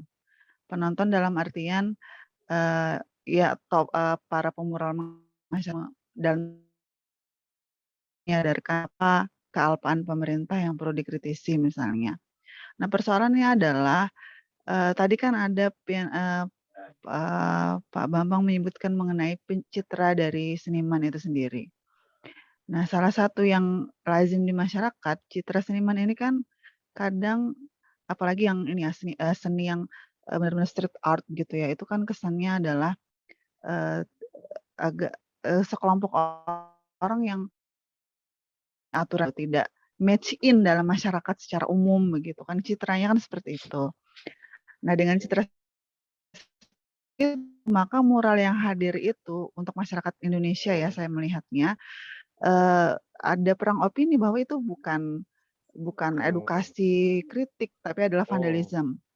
Nah pertanyaannya adalah ini kan edukasi, ini kan rencana pemural ini kan ingin mengedukasi masyarakat. Nah kalau posisinya berada sebagai aktor-aktor vandalisme, kemudian diputarbalikkan kembali oleh lawan bicara itu adalah maksudnya lawan dan tanda kutip pemerintah berada di posisi yang berseberangan juga mencitrakan berarti pendapat mereka ini adalah pendapat-pendapat anarkis dan tanda kutip ya, padahal anarki ini kan kalau saya baca konteksnya Noam Chomsky itu kan anarkis ya, dan saya salah satu penggemar beratnya Noam Chomsky ya, artinya anarkis ini satu ideologi yang sebenarnya meaningful gitu, tapi kan dalam masyarakat kita kalau sudah anarkis itu kayak udah nggak bisa diatur gitu. Gitu. Nah, bagaimana pemural ini dapat mengedukasi jika citranya sendiri sudah dan tanda kutip ternoda seperti itu di masyarakat. Karena kan akhirnya terbelah meskipun itu niatnya bagus kritik gitu kan, tapi dengan pencitraan yang seperti itu akhirnya seperti tidak ada artinya apa yang disampaikan gitu. Itu yang pertama pertanyaan. Yang kedua, ini kan Mas sekali merangkul kembali gitu ya, entahlah dari Polri-nya atau entah dari Pemdanya yang ada lomba-lomba yang seperti ini. Ini kan akhirnya ketika dirangkul kekritisan itu cenderung melemah atau hilang begitu. Tidak ada lagi kritik-kritik keras ketika otoritas kekuasaan itu mulai masuk ke dalam idealisme dari para seniman. Jadi nanti mengkritik takut ya itu tadi itu ada. Kenapa tidak dibiarkan saja, tidak usah difasilitasi, tapi tidak juga ditangkapi gitu. Daripada dirangkul-rangkul, ya tidak bisa juga bicara yang keras begitu untuk hal-hal yang sifatnya kritik. Begitu Pak Bambang pertanyaannya 2. Terima kasih. Nggih. Oke, Mas Bambang. Satu lagi ya. Ya, Satu lagi dua, ini ada dua Ega. dulu Enggak. karena saya nanti lupa. Oh, enggak nyatet ya Mas Bambang. Enggak saya catat. Oke. Baik. Oke. Ega nanti ya, Ega habis penjelasan Mas Bambang ya. Ini ada Ega Mas Bambang yang kemarin menyelenggarakan Banjarmurah Festival. Oke, Mas Bambang dulu ya. Terima kasih. Sebelumnya ya ada perhatian dari akademisi yakni Ibu Dewi. Tapi bukan berarti Mbak Puji nggak penting karena salah satu sahabat yang sempat ada kucing, maaf. Saya ada kucing. Sebentar saya Mbak Uci adalah salah satu sahabat yang menemani kita bersama berdialog bagaimana munculnya kantung-kantung komunitas mural. Waktu itu saya mungkin tidak saya informasikan kepada Mbak Puji bahwa saya ditemani Mas Jayu Sepo namanya. Iya, Mas Jayu Sepo ini adalah itu ya, Beting ya. Iya, ke Kampung Beting. Meski berdiskusi dengan mereka, meskipun mereka adalah pelukis atau mural, mereka tahu bagaimana medium mural itu menjadi berbeda karena tidak di galeri atau tidak di tangan hanya kolektor. Namun bagi mereka yang tidak berpendidikan seni, orang awam, guru SD, anak SD, kepala sekolah, mungkin bahkan polisi atau Satpol PP ya, Satuan Polisi Pamong Praja. Sehingga tentunya membutuhkan kecerdasan, membutuhkan bahasa teks, membutuhkan kemampuan dan strategi bertutur yang tidak sama. Karena kan di Museum Kalbar kemarin ya, atau di Museum Basuki Abdullah, kita bersiap bahwa itu karya seni. Nah, bagaimana membedakan antara seni dan tidak, itu menjadi tanggung jawab kita bersama. Karena saya hidup di Jakarta ya, yang relatif lebih terbuka, meskipun tentunya politik tentu membumi tanda kutip hanguskan tentang keperbedaan yang esensial menjadi hal yang remeh-temeh. Karena kita masuk di era cyberspace, era digital, di mana kebenaran itu nisbi. Orang-orang bilang itu pasca kebenaran. Yang tidak benar itu dipelewat-pelewatkan, ditambahin, dipotong-potong, bahkan mural pun akan bisa di NFT-kan. Yang sekarang itu kita kenal bisa sampai miliaran rupiah ya, dikomersialisasikan sedemikian rupa oleh digital. Nah, tentunya Mbak Puji, yang saya tahu di Kalimantan Barat itu ada. Cuma kesabaran Mbak Puji bertemu dengan mereka, mendialogkan niat baik polisi, dan saya mendapatkan informasi Pak Listio Sigit, Kapolri, ya kan? Kapolri kita kan namanya Pak Listio Sigit. 2 atau 3 hari yang lalu mengatakan polisi bersiap, bahkan kritik bernada negatif terhadap polisi. Sebab seminggu terakhir polisi itu dihajar Twitter maupun sebentar ini ada kucing. Ini saya di tempat teman ada kucing yang nakal tuh. Pus, lihat itu tuh pus tuh. Saya sedang ada ini ngobrol. Jadi menurut kesabaran kita untuk mensosialisasikan di mana Dewan Kesenian, kan saya sudah bertemu dengan Kepala Taman Budaya Pontianak juga untuk pelan-pelan mensosialisasikan tentang itu. Iya Mas Bambang, Taman Budaya sekarang sudah gabung, jadi Taman Budaya.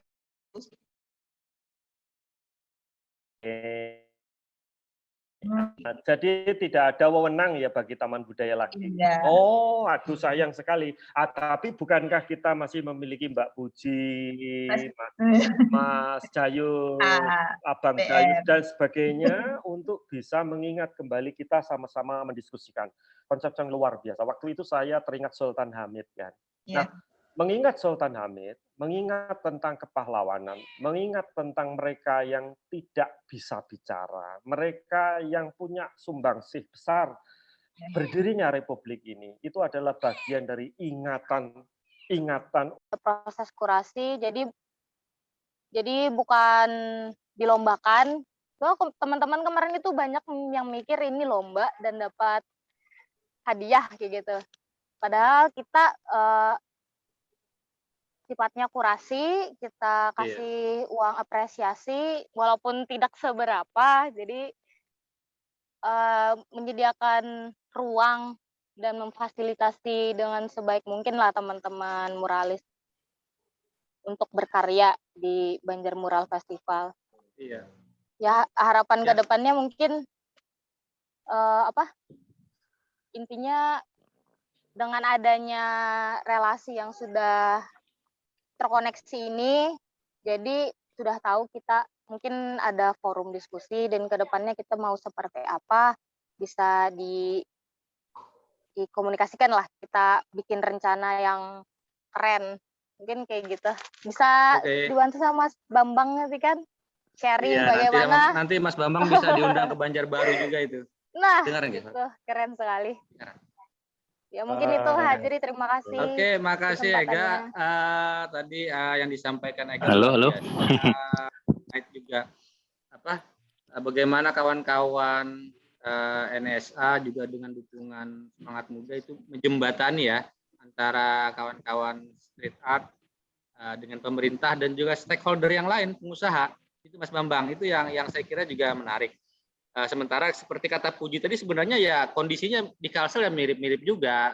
Kawan-kawan itu kadang-kadang masih ya lomba atau lebih sebagai pekerjaan gitu ya, belum masuk ke wilayah yang Mas Bambang paparkan panjang lebar tadi. Nah, sebelum ke Mas Bambang, mungkin ini ada Jeffrey juga, mungkin bisa cerita terkait bagaimana ini Jeffrey ini kan lewat komunitasnya ini sebenarnya benar-benar seperti yang disampaikan Mas Bambang tadi, yang bergerak di bawah gitu ya, banyak melakukan kritik dengan metafora mural dan seterusnya. Mungkin Jeffrey bisa ikut gabung. Jeffrey. Ya silakan Jeff. Tapi Mas Bambang, waktu kita paling nanti sekitar 15 menit lagi ya. 15 menit. Apa kabar? Nggak apa-apa saya. Oke. Silakan Jeffrey, silakan. Halo Pak Bambang, apa kabar? Baik. Ini wajahnya gimana ini kok tulisannya big?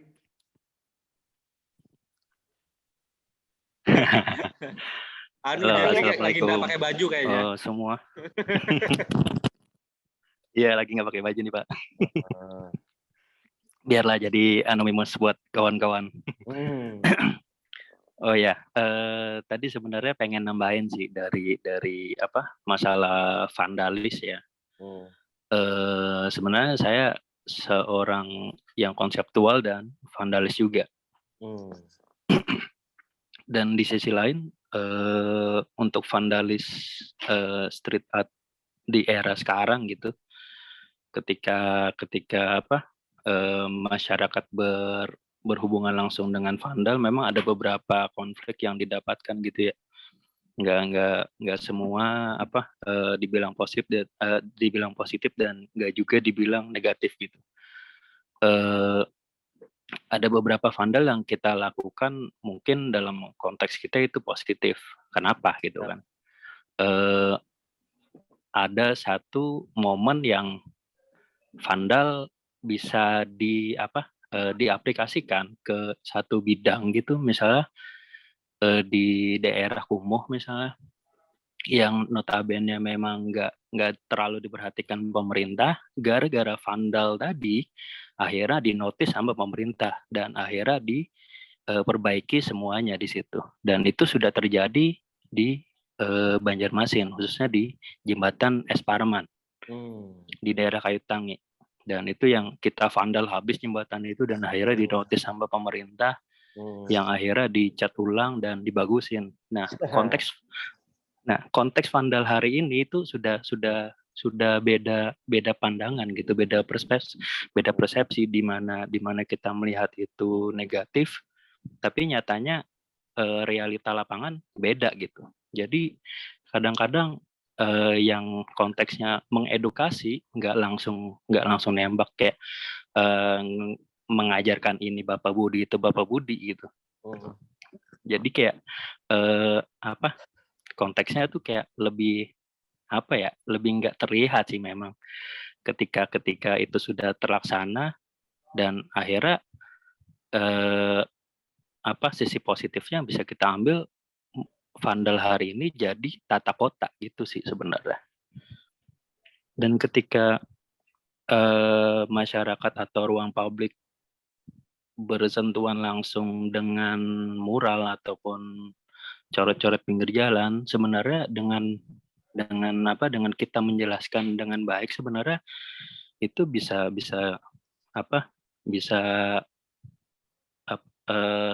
ya istilahnya info bagi masyarakat atau warga sekitar gitu.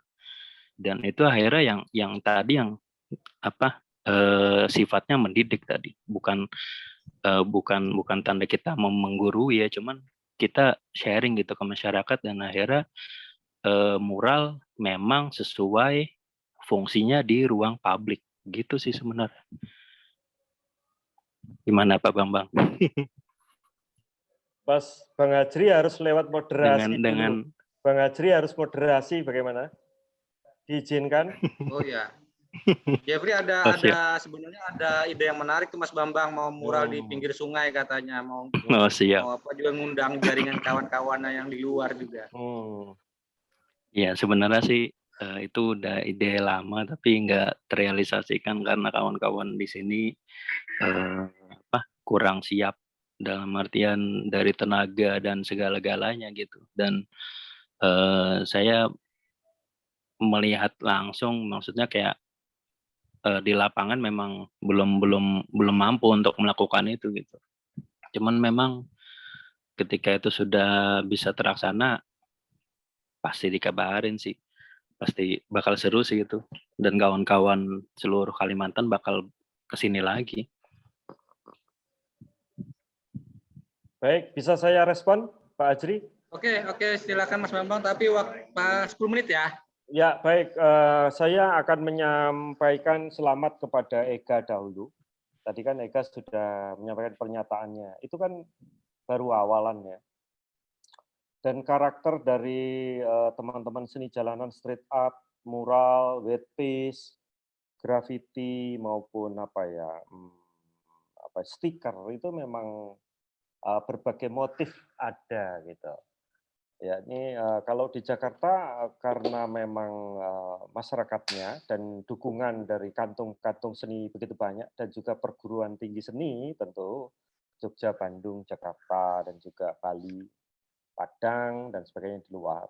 Ini membuat lebih banyak dinamika atau majemuk ya. Tidak hanya melulu soal politik ya. Nah, makanya awal dari Ega itu sudah cukup cakep. Diteruskan saja, mungkin melibatkan yang lebih ke luar Kalimantan atau luar provinsi, tidak hanya Banjar, itu saja sih. Pesan saya, awalan itu cukup bagus, karena Ketua Dewan Kesenian Banjarmasin sudah menjanjikan saya akan diundang ke Banjarbaru.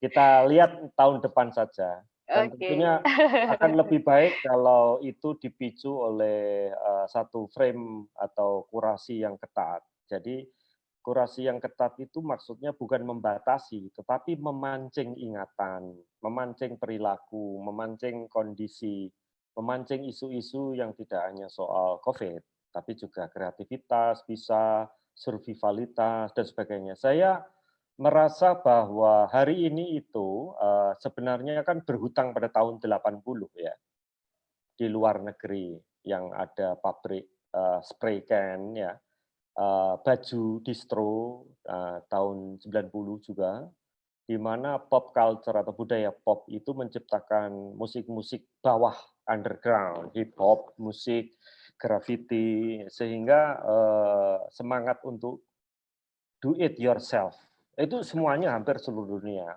Mereka yang berusia 35 atau 30, saya kan usia saya masih 25 ya. Mereka itu punya slogan do it yourself itu mereka bisa berbisnis ya di dalam komunitas mereka, menciptakan distro, menciptakan merchandise, toys, bahkan ada museum toys ya kan. Tidak hanya melulu lukisan atau cat, tetapi daya kreativitas mereka itu menggabungkan mana yang ideal. Yang ideal itu menyampaikan kritik, mana yang harus mencari duit gitu. Jadi dia bisa melabur kafe, ya, menciptakan karya komisi oleh hotel, karena hotel-hotel sekarang juga hype ya, sedang panas dari sentuhan tangan, jadi bukan dari hanya plastik atau dari interior design yang wagu gitu, yang tidak cakep, tapi dari teman-teman muralis. Sebenarnya ini kesempatan untuk do it yourself. Jadi tidak adanya tangan pemerintah. Bahkan sebenarnya Dewan Kesenian Jakarta tidak harus mengeluarkan duit, tetapi mereka bisa mengelola itu. Jadi ada sebuah negara di dalam negara, komunitas di dalam komunitas. Mereka bisa menciptakan itu antar barter mereka sendiri.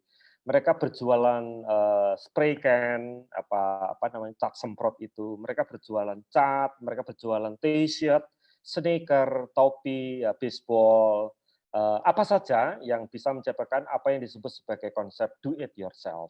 Itu yang usianya 25. Untunglah saya 19 tahun menuju 20. Jadi saya yakin itu bisa. Itu tergantung dari para leader ya. Semacam kayak Bang Hajri, Mbak Puji, Ega, dan Mas siapa tadi yang big ini, yang anonymous gitu ya. Dan menuju ke ini yang anonymous tadi, Mas Jeffrey ya. Kita juga tahu bahwa jenis kemajemukan ekspresi dari street art itu tidak dalam artian sebagai desiden pembangkang, itu kan memperebutkan ruang. Jadi kalau kita melihat di Jawa itu, hampir seluruh Jawa itu kemarin 1 bulan yang lalu itu dipenuhi oleh baliho. Baliho wajah mereka yang pengen jadi capres. Itu perbuatan vandal. Karena apa? Karena mereka itu dengan semena-mena, dengan wajahnya yang tidak ganteng dan tidak cantik, mengotori lanskap Indonesia, lanskap perkebunan, lanskap pedesaan, lanskap perkotaan. Fungsi mereka itu apa coba dibanding dengan muralis yang hanya coret-coret kayak STM, anak-anak STM yang kayaknya ingin mengeluarkan jiwa muda dibanding baliho-baliho yang tidak ganteng dan tidak cantik.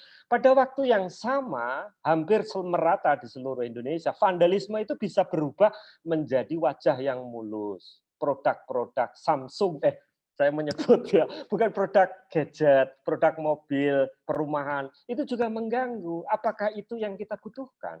Konsumerisme kapitalisme, makanya paparan saya billboard. Jadi bukan hanya tembok. Sasarannya bukan hanya kepada pemerintah yang memiliki kekuasaan politik, tapi memiliki modal ekonomi atau modal simbolik karena kekuasaan ekonomi atau oligark. Itu loh. Tidak semena-mena memperdaya kita. Kita itu manusia merdeka dan dijamin konstitusi. Lah kalau kota kita penuh dengan sampah plastik, baliho, wajahnya nggak ganteng lagi pakai dasi, ngomong nggak jelas, desainnya juga apa nggak. Bagaimana perasaan Anda sebagai warga?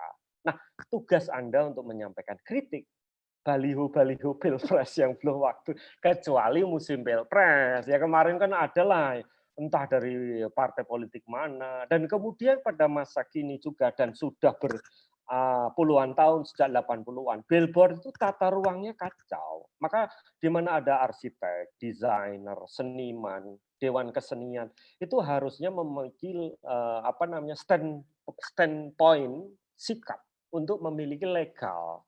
Jadi bekerja sama dengan LSM, bekerja sama dengan badan-badan hukum legal untuk mengatakan kita punya hak, gitu loh. Jadi kalian berserikat, gitu. Mbak Puji jangan hanya mengeluh, Mbak Puji, berserikatlah. Beri di sana kemampuan legal bahwa kita sama loh dengan wali kota, itu kedudukan kita sama. Cuma persoalannya dia diberi amanah, kita enggak. Berat dia, Pak Wali Kota. Ya, Bang Hajri, Bang Hajri, jangan megangi kuping lu. Oh, itu memang sengaja ya fotonya. Itu Oh, itu foto ya. Jadi ya foto, Mas. Hak kita itu setara dengan polisi juga. Masa Anda bayangin, polisi itu kan institusi keamanan, bukan institusi kebudayaan. Ngapain bikin mural? Tapi kita menghormati niatan baik mereka, merangkul kan. Mereka kan security security and crime, institution, memerangi kejahatan, bukan memerangi seniman. Seniman bukan kriminal. oleh karena itu lebih pantasnya yang digelontor dana besar oleh wali kota dan dari pusat itu institusi budaya. Yang punya duit banyak harusnya Bang Hajri, bukan dari Polda. Karena itu institusi budaya, membudayakan manusia. Membudayakan warga, memanusiakan manusia. Itu Mas Bambang jalan ya? Apa? Oh, jalan. Apanya? Ya silakan Mas. Iya, nah maksud saya apa yang disebut sebagai tadi Silakan Mas. Dikit ya, lagi Mas ya, dikit lagi ya. Iya, big itu juga harusnya disikapi juga tidak hanya mengkritik pemerintah, tapi mengkritik konsumerisme. Ada teman dari Jogja, Diki Sigit itu berhasil membuat McDonald Yogyakarta itu mengganti wajahnya anak-anak badut itu agar anak-anak mengonsumsi itu tidak bagus. Yayasan Lembaga Konsumen Undang-Undang dan sebagainya itu menolak bahwa makanan cepat saji itu tidak bagus bagi anak kecil. Sehingga mereka mengubah itu karena ada bombardir sama yang dilakukan di jembatan itu ya untuk menjadi perhatian, menjadi notice pemimpin daerah. Gitu. Mengenai untuk irisan industri pop culture itu banyak. Anda bisa bekerja sama dengan wali kota dalam sisi positif, tidak mengkritik, untuk menciptakan city branding. Kalau Anda ke Malaysia kan ada itu apa? Daerah apa namanya itu? Langkawi Biennale atau apa? I love daerah itu. I love Banjarmasin. Bisa bekerja sama sebagai city branding. Jadi daerah tertentu itu bikin yang dekoratif bagus. Sebagai city branding, bekerja sama dengan LSM seperti kayak KPK, lawyer dan sebagainya untuk menegakkan hukum, kampanye tentang hukum. Jadi apa itu kan cita-cita dari mural itu adalah pesan. Nah, pesan itu bekerja sama bisa dengan wali kota untuk city branding, bisa lembaga hukum, bisa Kementerian Lingkungan Hidup, yakni itu apa namanya? Save Meratus. Loh, kan hutan perawan itu kan oleh UNESCO diperhatikan. Nah, kenapa enggak Kementerian Lingkungan Hidup bikin aja mural-mural lembah-mural tentang Save Meratus gitu, Bang Hajri, gitu kan? Itu kan ikatan tentang kekuasaan dan sebagainya bertemu, ada konsensus di sana. Itu. Jangan takut untuk melakukannya. Berikan kurasi-kurasi framing kepada institusi-institusi dan Anda harus bermitra dengan mereka yang tahu tentang legal. Jadi tidak ada bahkan sampai di Jakarta atau di Jawa, kalau sampai terjadi ditangkap dan dipenjara, saya ingin tahu akan ada pledoa bahwa itu seni, itu bukan. Ternyata tidak ada yang ditangkap, tidak ada dijebloskan penjara.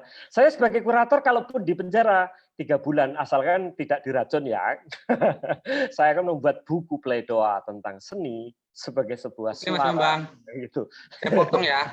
Oh iya, silakan. Lah itu suaranya kok ya, diam karena gitu. Iya, ini video saya ini kok jadi diam. Iya. Wah, itu berarti itu ada intel. Disabotase kayak saya ini. Iya. Ini perbincangan yang menarik sekali dan sebenarnya masih ada teman-teman lagi yang bisa gabung di sini juga ada Mas Andrian Yusianto itu juga muralis yang juga dia anggota TNI, itu menarik sebenarnya kalau bisa bicara sebenarnya. Tapi waktu kita ini mepet banget. Juga ada Mas Sumasno Hadi itu dosen filsafat juga. Sebenarnya bisa bicara, tapi kita memang dibatasi waktu ya.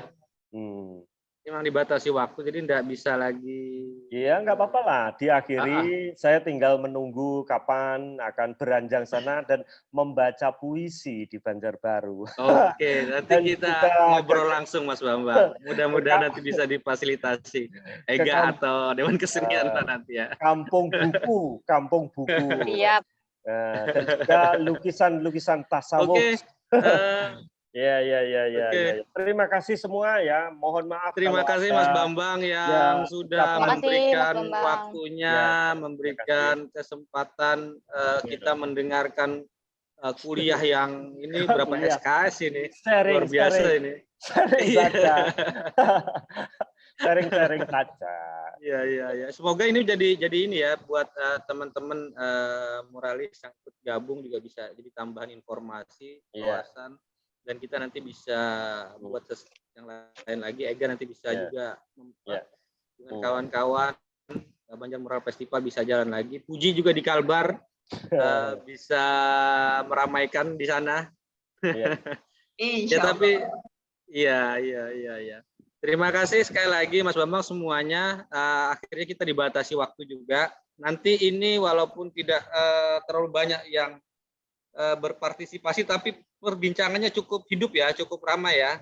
Ya, asalkan direkam di YouTube kan. Ya, nanti kita akan publish di YouTube Dewan Kesenian Banjarmasin dan bisa diakses oleh banyak orang. Baik. Ya, akhirnya waktu juga yang membatasi kita. Terima kasih sekali lagi untuk Mas Bambang, Tuti, tadi Dewi yang ikut gabung juga, Ega dan lain semuanya. Sampai jumpa lagi di perhelatan yang akan datang. Mungkin nanti kita bisa buat lagi Zoom meeting semacam ini, ngobrol santai semacam ini, dan bisa menginspirasi kawan-kawan yang lain. Baik. Saya tutup dengan Assalamualaikum warahmatullahi wabarakatuh. Sehat semua, jaga kondisi. Waalaikumsalam. Terima kasih. Kita nggak berfoto bareng dulu. Foto. Host mana host? Tolong difoto ini. Yang anu silakan buka ininya. Buka apa? Yang belum mandi dulu. Udah difoto? Ya. Sebentar Mas Bambang. Kita nunggu difoto. Walaupun saya ini jadi kayak gini nih.